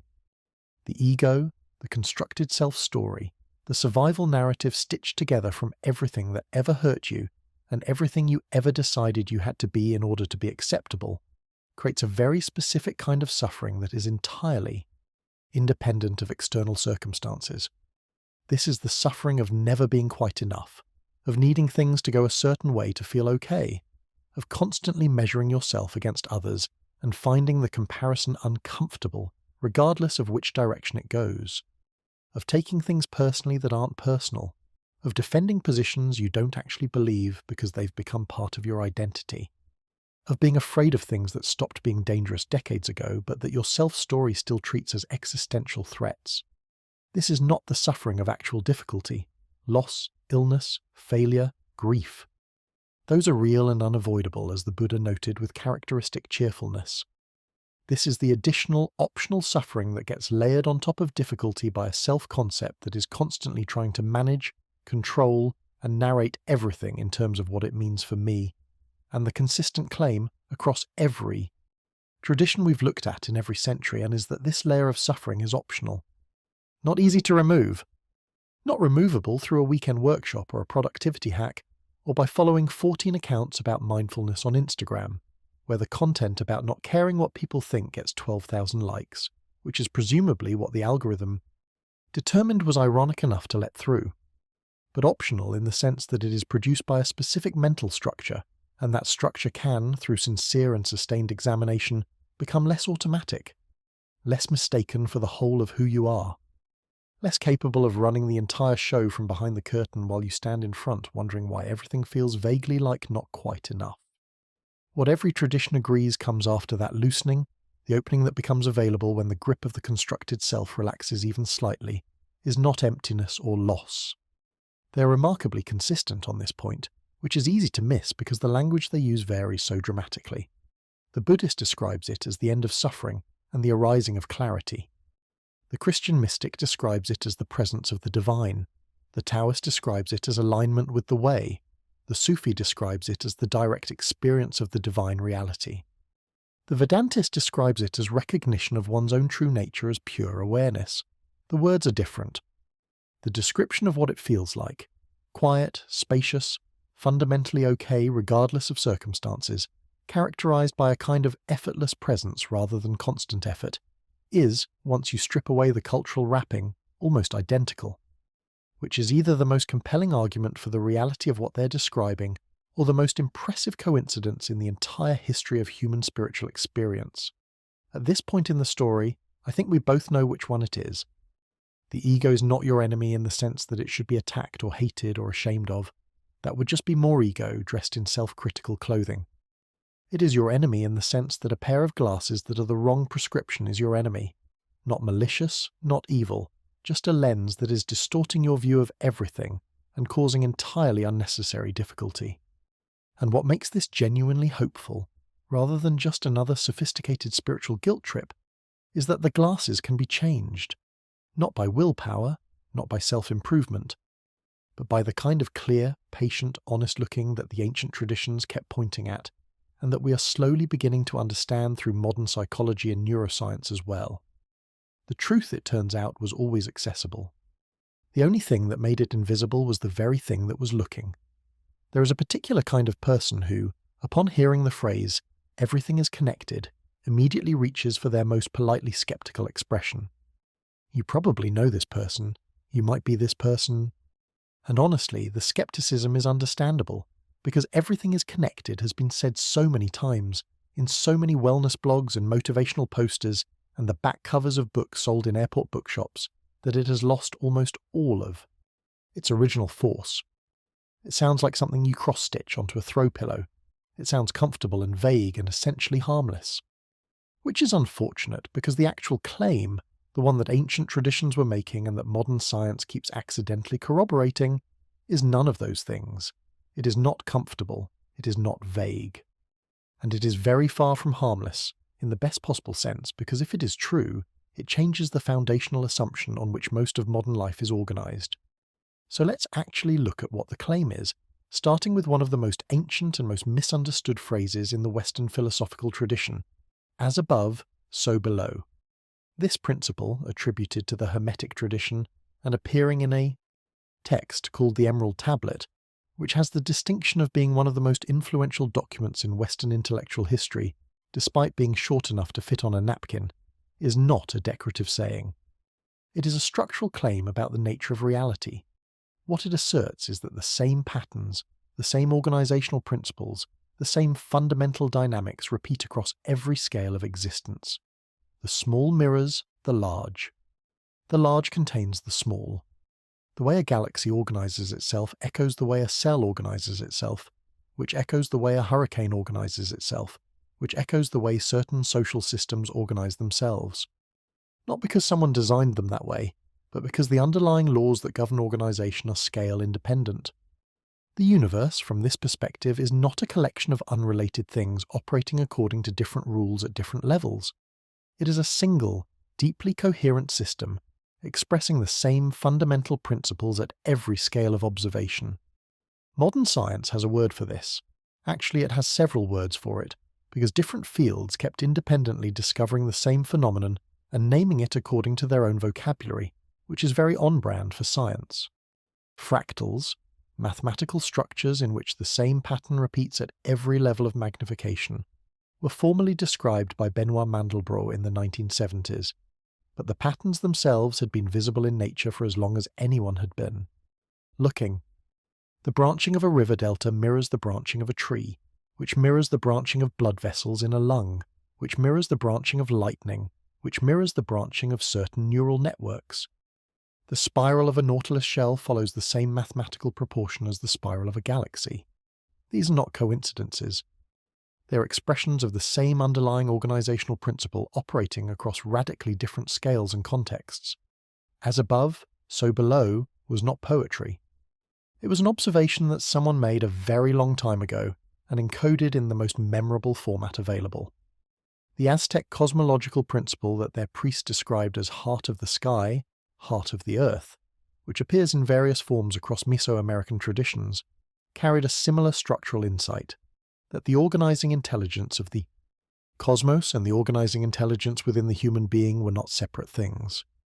The human being was a microcosm, a complete small-scale expression of the same principles that organized the macrocosmos. This was not a metaphor of similarity, it was a claim of identity. The rhythms in you mirror the rhythms of the universe because you are not separate from the universe. You are an expression of it, a local instance of the same system, running the same patterns at a smaller scale. Which sounds philosophical until you consider that your heartbeat, your breathing, your sleep cycles, your neurological rhythms, all of these are measurably entrained to external patterns in ways that scientists are still actively mapping. The boundary between in here and out there is considerably more porous than daily experience suggests.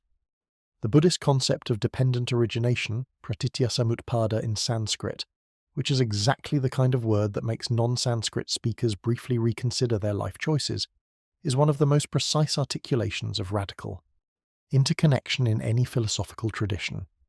It states in essence that nothing exists in isolation. Every phenomenon arises in dependence on conditions, which themselves arose in dependence on other conditions, in a web of causation that has no independent starting point and no isolated elements.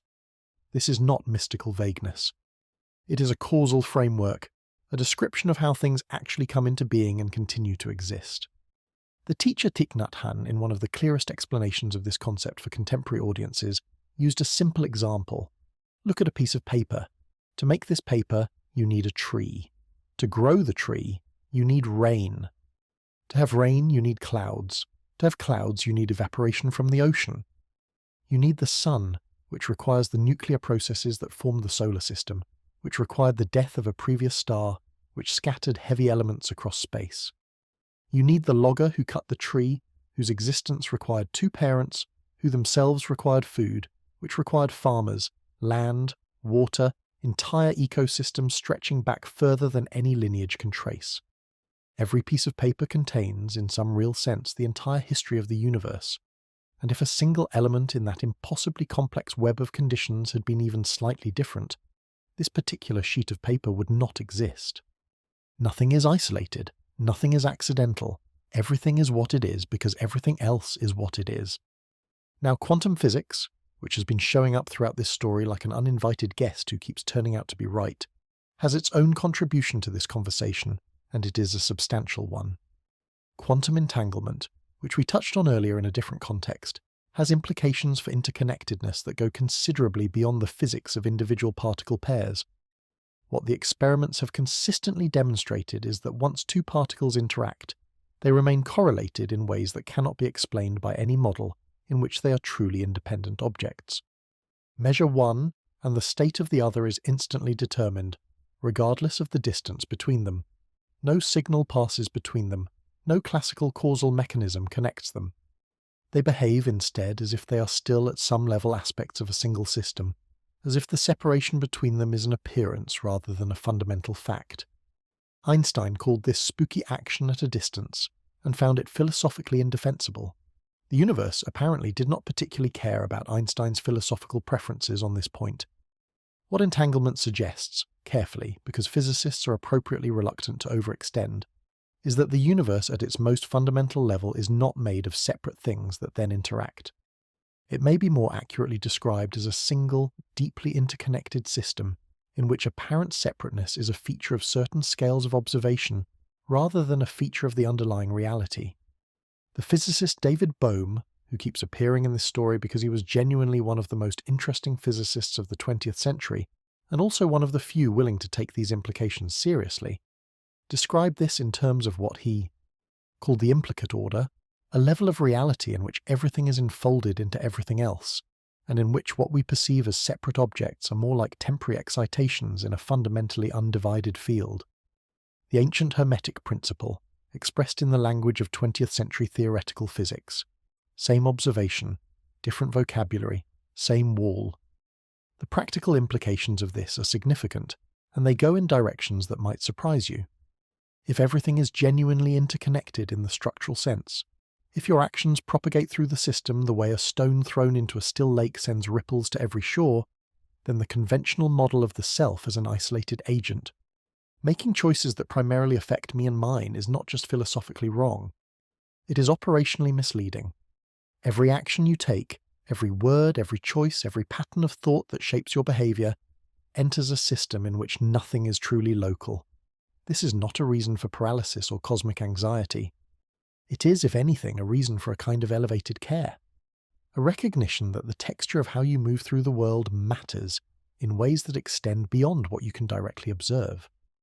The Stoic philosophers of ancient Greece and Rome understood this in terms of what they called the logos, the rational principle or organizing intelligence that pervades and connects everything.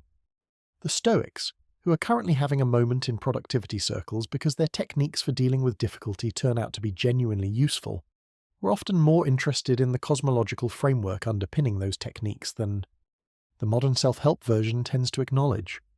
Marcus Aurelius, who had the somewhat unique challenge of trying to maintain his philosophical equilibrium while simultaneously running an empire and fighting several wars, wrote repeatedly in his private journals about the image of the world as a single organism, a living whole of which human beings were parts, connected to each other and to the whole in the way organs are connected within a body. Not metaphorically, as a description of actual structure. His practical ethics, treat others well, act for the common good, recognize that what harms one part harms the whole, flowed directly from this cosmological understanding, which is worth noting because it suggests that the way you understand the nature of reality has direct consequences for the way you live. The metaphysics is not separate from the ethics. The physics is not separate from the practice. Indigenous traditions across the planet, from the Lakota concept of Mitakuye Oyasin, all my relations, which is both a prayer and a cosmological statement about the kinship of all beings, to the Australian Aboriginal understanding of the dreaming. As the living connective tissue of the world to the West African concept of Ubuntu, I am because we are, encoded this understanding of radical interconnection into the foundational structures of their cultures, not as an abstract philosophical position but as a lived orientation, a way of relating to land, to community, to other species, to the cycles of time that proceeded from the recognition that nothing exists in isolation and therefore nothing can be, treated as isolated without consequence. The ecological devastation that has accompanied the global dominance of a worldview premised on the radical separateness and exploitability of the natural world is, from this perspective, entirely predictable. When your foundational metaphysics says things are separate and resources exist to be extracted, your relationship to the world will reflect that. When your foundational metaphysics says everything is in relationship and relationship is the primary reality, your behavior necessarily orients differently, not perfectly. Human beings are complicated everywhere, in every tradition, but differently. Here's the image I keep coming back to, and it is not mine. It appears in various forms across Buddhist, Hindu, and even some Greek philosophical texts. Imagine an infinite net, stretching in all directions without end.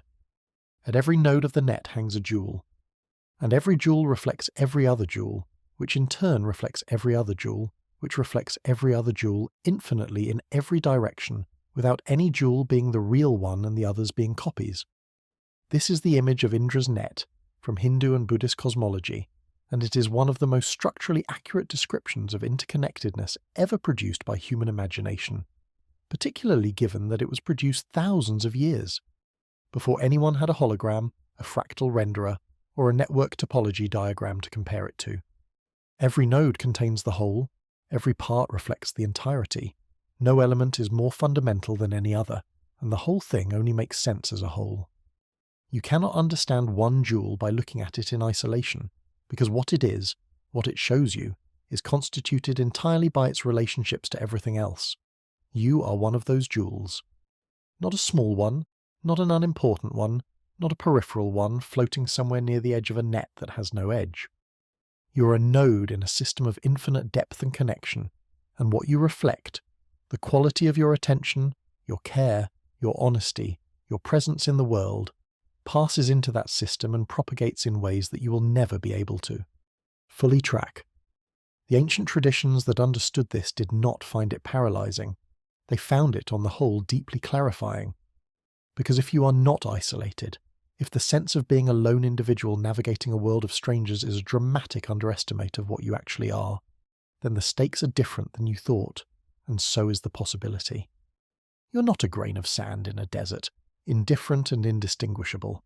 You're a neuron in something vast and alive, and what you fire matters to the whole. That is not a metaphor. That is the most accurate description of your situation that human thought, across 4,000 years of sustained inquiry, has managed to produce. The question, the one all of this has been building toward, is what you do with it.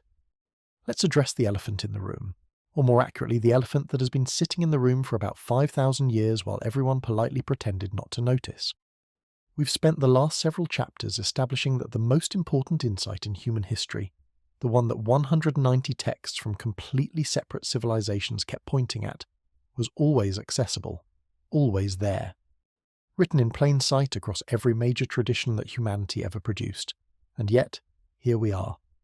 A species that collectively has access to more wisdom literature than any previous generation in history, drowning in anxiety, loneliness, and a specific flavour of existential exhaustion that seems to get worse every year despite, or possibly, because of our increasingly sophisticated tools for managing it. So the obvious question is, what happened? How did the signal get so thoroughly buried under the noise? And here is where I need to be very precise about something, because the answer sounds like it could tip into conspiracy territory very easily, and I want to make sure it doesn't, because the actual story is considerably more interesting than a conspiracy. A conspiracy implies deliberate coordination, a group of people in a room deciding to suppress the truth. That's not what happened. What happened is both more mundane and more systemic than that, which makes it simultaneously less dramatic and considerably harder to fix.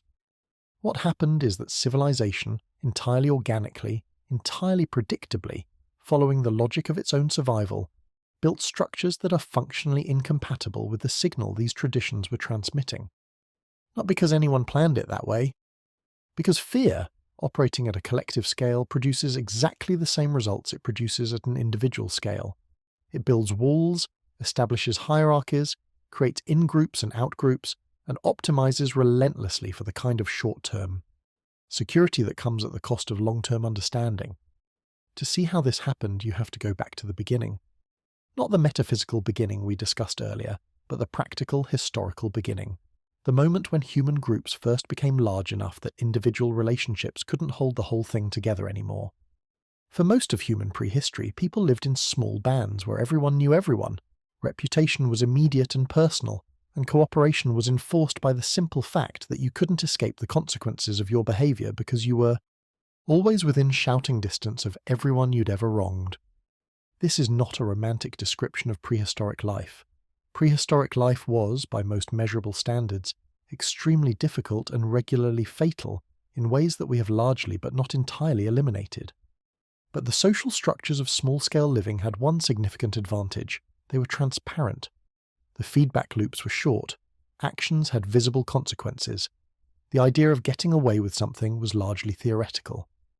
Then scale happened. Settlements became villages. Villages became towns. Towns became cities. Cities became empires. And suddenly you had tens of thousands of people sharing a space who could not possibly know each other personally, who could not enforce social norms through direct relationship, and who needed some other mechanism to hold the whole thing together. This is the moment when two things emerged that permanently changed the human social operating system: institutional religion as a mechanism of social control, and the systematic use of fear as a management tool. And again, not because anyone sat down and said, let's use fear to control people, because fear was already the most reliable motivator available, because the institutions that used it survived better than the institutions that didn't, and because Natural selection operates on institutions the same way it operates on organisms. The ones that work by whatever measure of working is available persist. The ones that don't. The result was that the wisdom at the centre of these traditions, the insight about the nature of consciousness, the interconnectedness of all things, the constructed nature of the self, the possibility of moving through life from something other, then fear got systematically overlaid with a layer of institutional apparatus that was primarily interested in compliance. This is not a small distinction. The difference between here is a set of practices and insights that can help you directly perceive the nature of your own experience, and here are the rules, and if you break them something very bad will happen to you, is not a difference of degree. It is a difference of kind. The first is an invitation to direct investigation. The second is a threat. And threats work really well for producing behavioral compliance and really badly for producing genuine understanding. Which meant that the institutional version of virtually every wisdom tradition ended up being a heavily edited, compliance-optimized, threat-adjacent version of the original insight, one that preserved the vocabulary while systematically removing the invitation to direct investigation that the vocabulary was originally pointing at. This is why, in so many religious traditions, the mystical core, the actual experiential, investigative, try this and see what you find dimension, ended up marginalized, frequently persecuted, and often explicitly forbidden by the institutional mainstream. Meister Eckhart, whose insights about the ego we discussed in the last chapter, was investigated for heresy by the Pope. The Sufi orders were periodically suppressed by orthodox Islamic authorities. Kabbalistic study was restricted for centuries within mainstream Judaism. The early Gnostic Christian communities, which were primarily interested in direct spiritual experience rather than institutional authority, were systematically dismantled by the institutional church, their texts destroyed where possible, their members dispersed. In each case, the pattern is the same. Direct experience is threatening to institutional authority, because direct experience doesn't need an intermediary. And institutions are, at a structural level, intermediaries. When people can access the thing directly, they need the institution considerably less. The institution, unsurprisingly, notices this and responds accordingly. Not through malice, through the completely ordinary logic of institutional self-preservation, which is the most boring explanation for the suppression of human wisdom ever offered, and also probably the correct one. But here's where the story gets considerably more contemporary and considerably more uncomfortable. Because the institutional religious mechanisms that overlaid the signal with compliance optimization are actually the oldest and most transparent layer of the problem. The more recent layers are subtler, more pervasive, and in some ways considerably more effective at noise generation, precisely because they don't look like suppression at all. They look like entertainment. They look like connection. They look like staying informed. The attention economy, the system in which your awareness has become the primary commercial resource of the digital age, operates on a principle that is, once you see it, impossible to unsee. Attention platforms do not profit from your peace of mind. They profit from your engagement, and engagement is most reliably produced not by content that makes you feel calm, connected, and fundamentally okay, but by content that makes you feel anxious, outraged, or inadequate. Not because the people designing these systems are evil, though the fact that they knew what they were doing and did it anyway is a separate conversation, but because anxiety, outrage, and inadequacy are simply more effective engagement drivers. Then contentment. A person who feels satisfied has no reason to keep scrolling. A person who feels like they might be missing something, or that something dangerous is happening, or that everyone else has a better life than them, that person scrolls. And scrolling is the product. The result is a media and social environment that is, from a functional standpoint, optimized to do the opposite of what every wisdom tradition in human history recommended as the foundation for genuine understanding. It fragments attention, amplifies fear, manufactures comparison, and creates a continuous low-grade sense of emergency that keeps the nervous system in the same activated threat-scanning state that the amygdala defaults to when it perceives danger. It is, in effect, a machine for producing the exact mental conditions that the ancient traditions spent centuries developing methods to dissolve, not by conspiracy, by market logic, which is somehow more depressing than a conspiracy, because at least a conspiracy has an author you could theoretically address. Market logic has no author. It has only incentives, and incentives are considerably harder to argue with than people. The news cycle deserves its own paragraph here, because it is one of the most sophisticated noise generators in human history, and is rarely discussed in those terms. The structure of contemporary news, built around urgency, conflict, novelty, and the continuous suggestion that something very bad is either happening or about to happen, is not a neutral delivery mechanism for information. It is an emotional environment, and the emotional environment it reliably produces is one of low-grade chronic stress, polarized thinking, and a systematic distortion of the actual statistical landscape of the world. Psychologists who study risk perception have documented extensively that people who consume large amounts of news tend to dramatically overestimate the frequency of violent crime, the probability of disaster, and the general dangerousness of the world, not because the news is lying exactly, but because it selects relentlessly for the exceptional and the threatening, producing a sample of reality that is so biased toward the alarming that the resulting mental model barely resembles the actual distribution of human experience. Ancient traditions recommended silence and stillness as the condition most conducive to clear perception. The news cycle recommends the opposite approximately 16 hours a day, and then wonders why so many people feel like they're losing their minds.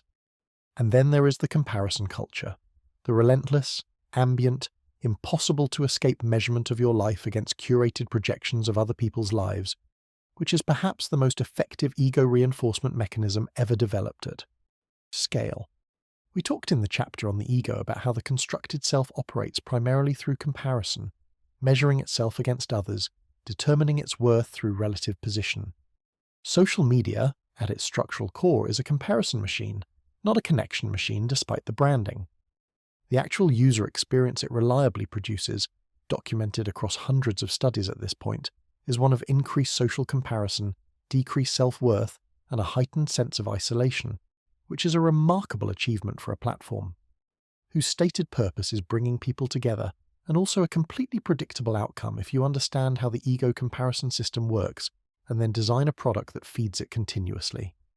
The ego, given a perfect comparison tool, will compare relentlessly, and the result of relentless comparison is not growth. It is exactly the contracted, defended, isolated experience of selfhood that every wisdom tradition identified as the primary source of human suffering, efficiently delivered at scale to billions of people simultaneously. Innovation. Here is the crucial thing, though, the thing that makes this analysis something other than just a sophisticated complaint about the modern world. The signal was not destroyed. It cannot be destroyed, for the same reason that the ocean cannot be drained by the noise of a storm on its surface. The noise got louder, dramatically, unprecedentedly louder. The signal remained exactly where it always was, in the direct, unmediated quality of present moment experience, accessible to any human being who creates the conditions to perceive it. The ancient technologies for creating those conditions, contemplative practice, attention training, deliberate simplification of mental noise, are more widely available today than at any previous point in human history. The irony is precise and somewhat painful. We live in the noisiest moment in human civilization, and simultaneously in the moment when the map for finding the signal beneath the noise is most accessible. Every major contemplative tradition's teachings are available, in high-quality translation, for free, to anyone with a smartphone and a few minutes of curiosity. The actual practices that produce genuine shifts in perception have been studied, validated, and made available in secular formats that require no particular religious commitment. The tools have never been more accessible. The noise has also never been louder, and the question of which one wins is not determined by circumstances. It is determined, as it has always been, by where you choose to place your attention. The civilization did not break the signal. It just made it harder to hear, and in doing so, paradoxically created the conditions for a very particular kind of urgency. Because when the noise gets loud enough and the suffering produced by living entirely within it becomes acute enough, the pressure to find something different becomes irresistible. And that pressure, that specific kind of existential discomfort that comes from a life lived entirely in the noise, is precisely what every wisdom tradition identified as the beginning of genuine inquiry. Not a problem to be solved before the real work starts, the beginning of the real work, which is exactly what we need to talk about next. So here we are.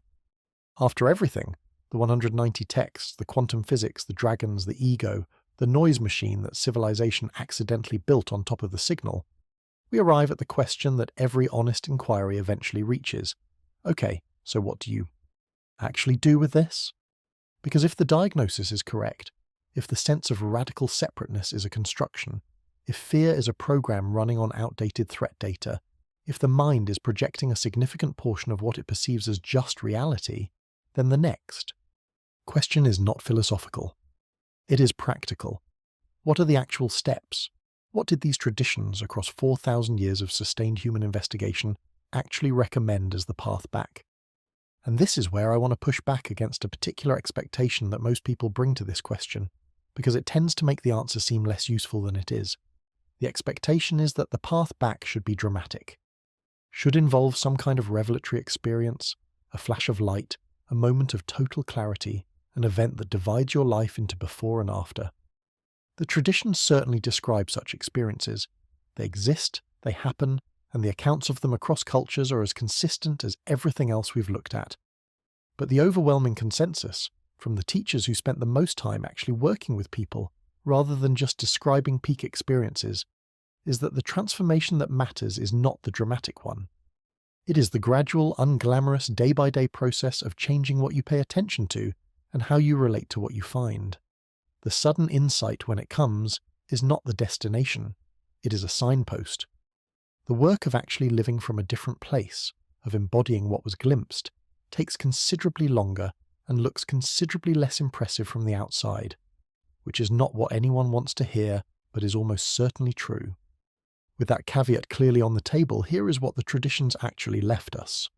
Not as a rigid sequence, they differ on the order, they emphasize different elements, and the path is almost certainly not the same for any two people, but as a map of the terrain that has to be crossed. 6 movements. 6 fundamental reorientations, each one simple to describe and genuinely difficult to do, which is the basic quality of anything actually worth doing.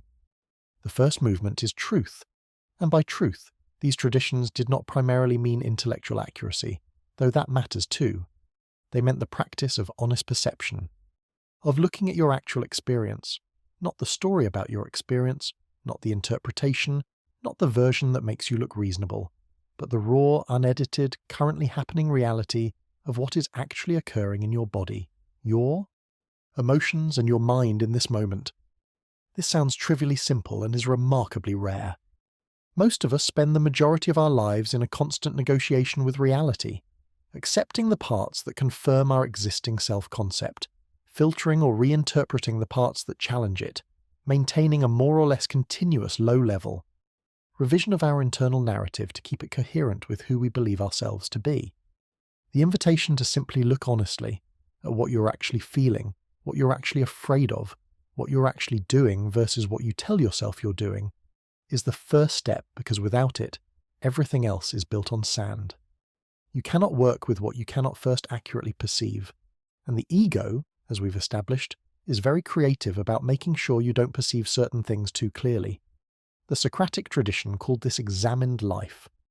The Buddhist tradition called it clear seeing, vipassana, insight meditation, the deliberate practice of observing experience as it actually is, rather than as the mind immediately categorizes and labels it. The Confucian tradition, which doesn't get enough credit in these conversations, had the concept of geiwu, the investigation of things, as the necessary foundation for self-cultivation. The Stoics called it prososh, attention, watchfulness, the ongoing practice of noticing what is actually happening in your inner life, rather than being automatically carried by it. Different words, same practice. Look honestly, see clearly. Don't flinch. The second movement is presence, and this is where the traditions get both most universal and most specific. Every single tradition, without exception, identified the present moment as the only place where genuine experience actually occurs, and simultaneously identified the human mind's tendency to be everywhere except the present moment as the primary mechanism of unnecessary suffering. This is not a controversial observation. It is almost comically obvious once pointed out, and yet apparently required several thousand years of sustained human effort to fully articulate. The past exists as memory, a mental construct that is happening now in the present, but that refers to something that is no longer occurring. The future exists as anticipation, another mental construct happening now, referring to something that has not yet and may never occur. The present moment is the only thing that is actually happening. And yet the average human mind, left to its own devices, spends what researchers estimate is roughly half its waking time thinking about something other than what it is currently doing. Half. You are statistically not here approximately 50% of the time. Wherever you are, you're somewhere else, which is not, to put it gently, a great basis for a full life. The Buddhist mindfulness tradition built its entire methodology around this observation. The Taoist concept of being fully present in action, the quality of complete absorption that makes the boundary between the doer and the doing temporarily dissolve, was considered the clearest expression of alignment with the Tao available in ordinary life.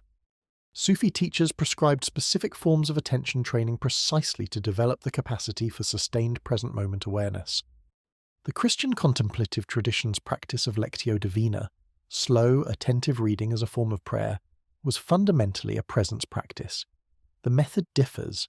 The target is always the same. Get here. Stay here. Notice when you've left. Come back. Repeat this approximately 10,000 times and something in the quality of experience begins to shift. The third movement is compassion. And I want to be careful here because compassion is another word that has been so thoroughly sentimentalized that its actual meaning has become difficult to access. Compassion, in the sense these traditions used, it is not warm feelings toward people you like. It is a practice, a specific orientation toward the suffering of other beings, including your own, that has two components: the willingness to actually perceive the suffering rather than look away, and the commitment to respond to it rather than manage it from a safe emotional distance. Both parts matter equally, and the second is considerably harder. The Buddhist practice of Tonglen, literally sending and receiving, involves actively imagining taking in the suffering of others and sending out relief, which sounds like a recipe for personal misery until you understand that it's actually a method for dissolving the hard boundary between my suffering and their suffering that the ego maintains as a survival strategy. Because as long as that boundary is solid, compassion is just sympathy, which is more comfortable for the observer and does significantly less actual good. The Confucian concept of Ren, benevolence or humanness, was not a virtue to be performed but a quality of relationship to be cultivated through sustained practice of genuinely attending to the well-being of others. The difference between performed kindness and genuine compassion is, as it turns out, perceptible to virtually everyone on the receiving end. People can tell. They always could. The fourth movement is silence, and this one is the most countercultural recommendation in the entire list, which is saying something given that the list already includes examine your ego and be genuinely compassionate. In a world organized around continuous stimulation and the ambient anxiety that continuous stimulation produces, the deliberate, regular, unhurried cultivation of quiet is a radical act. Not silence as absence of noise, though that helps, but silence as the deliberate withdrawal of attention from the constant stream of internal commentary that normally fills every available moment. The mind, uninterrupted, is extraordinarily loud. It has opinions about everything, narrates constantly, evaluates and categorizes and compares without pause. Most people have never experienced what it is like when that commentary quiets, even briefly, not because they can't, but because they have never created the conditions for it to do so. The traditions that prescribed silence, and virtually all of them did in some form, were not recommending an absence of experience. They were recommending the discovery of what experience is like when the noise is temporarily reduced.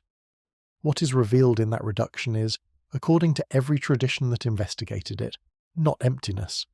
It is something that was always there, always accessible, simply drowned out by everything that was being placed on top of it.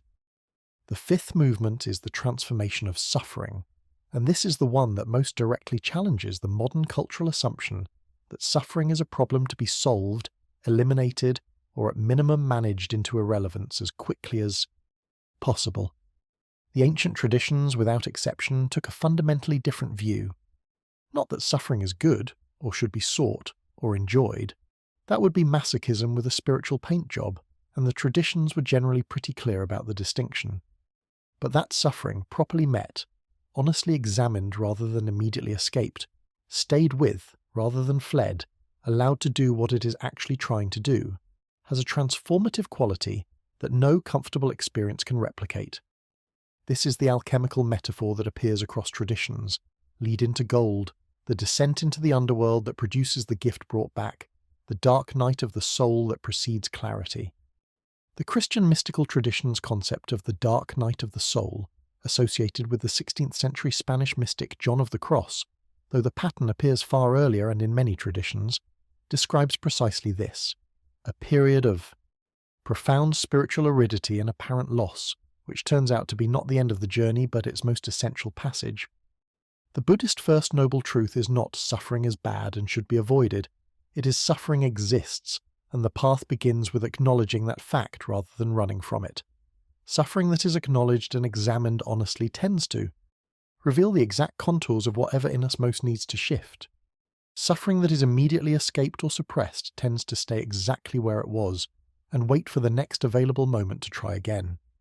And then there is the sixth movement, the one these traditions described as the destination, though destination is probably the wrong word because it implies a place you arrive at and stay. Recognition is more accurate, or remembering. The Greek word anamnesis, used by Plato to describe the soul's memory of truths known before birth, captures something of the quality. Because what the traditions consistently described as the endpoint of the journey was not the acquisition of something new. It was the recognition of something that was always already present, always already the case, simply unseen because of the layers of noise and construction and ego maintenance that had been placed over it. The Zen teachers described it as your original face, the face you had before your parents were born. The Advaita Vedanta tradition described it as the recognition that the awareness you have been searching with is itself the thing you have been searching for.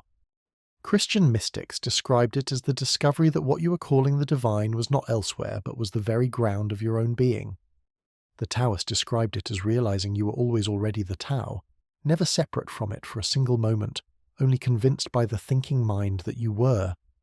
The image that gets used most consistently, across the most traditions, is this: you have been carrying a backpack your entire life, heavy, full of things you picked up because someone told you needed them, or because you found them lying around and assumed they must be yours, or because you reached for something else and they came with it. Strategies for surviving your particular childhood. Beliefs about what kind of person you are and what you deserve and what other people think of you. Fears inherited from people who inherited them from people who inherited them from circumstances that no longer exist. The weight of it is so constant, so completely normalized by years of carrying it, that you stopped noticing it was there. It just became the feeling of being you, this heaviness, this effort, this particular texture of moving through the world with something pressing down on you at all times. And then, at some point, through some combination of the 6 movements described above, through accumulated honest seeing, through sustained presence, through the willingness to stay with what hurts long enough to understand it, something shifts.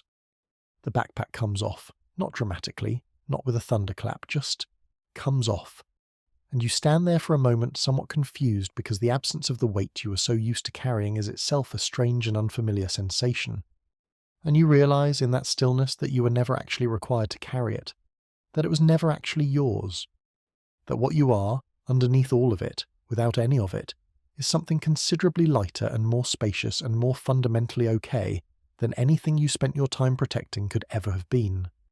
That is what the ancient traditions were pointing at, not as a promise, not as a reward for correct belief, as a description of what is available right now in this moment to any human being willing to look clearly and stay present long enough to see it. The map has been here for 4,000 years. Every great tradition on earth contributed to drawing it in the only language they could find, pointing in the only direction they could reliably indicate. The signal was never lost. The noise just got loud enough that we forgot it was there. And the remarkable, quietly astonishing thing about this particular moment in history, when the noise has reached levels that previous generations could not have imagined, is that the signal is also more accessible than it has ever been. More written down, more translated, more studied, more verified, more available. You don't need a monastery. You don't need a guru. You don't need to be born in the right century or the right civilization, or to speak the right language. You need what every one of those 190 texts kept insisting you already have: the capacity to pay honest attention to your own direct experience and the willingness to stay with what you find. That's it. That's the whole instruction. Everything else is just the same thing said in a different language, by different people, across 4,000 years of human beings arriving at the same wall and leaving the same message on it for whoever comes next. You're next. The message is for you.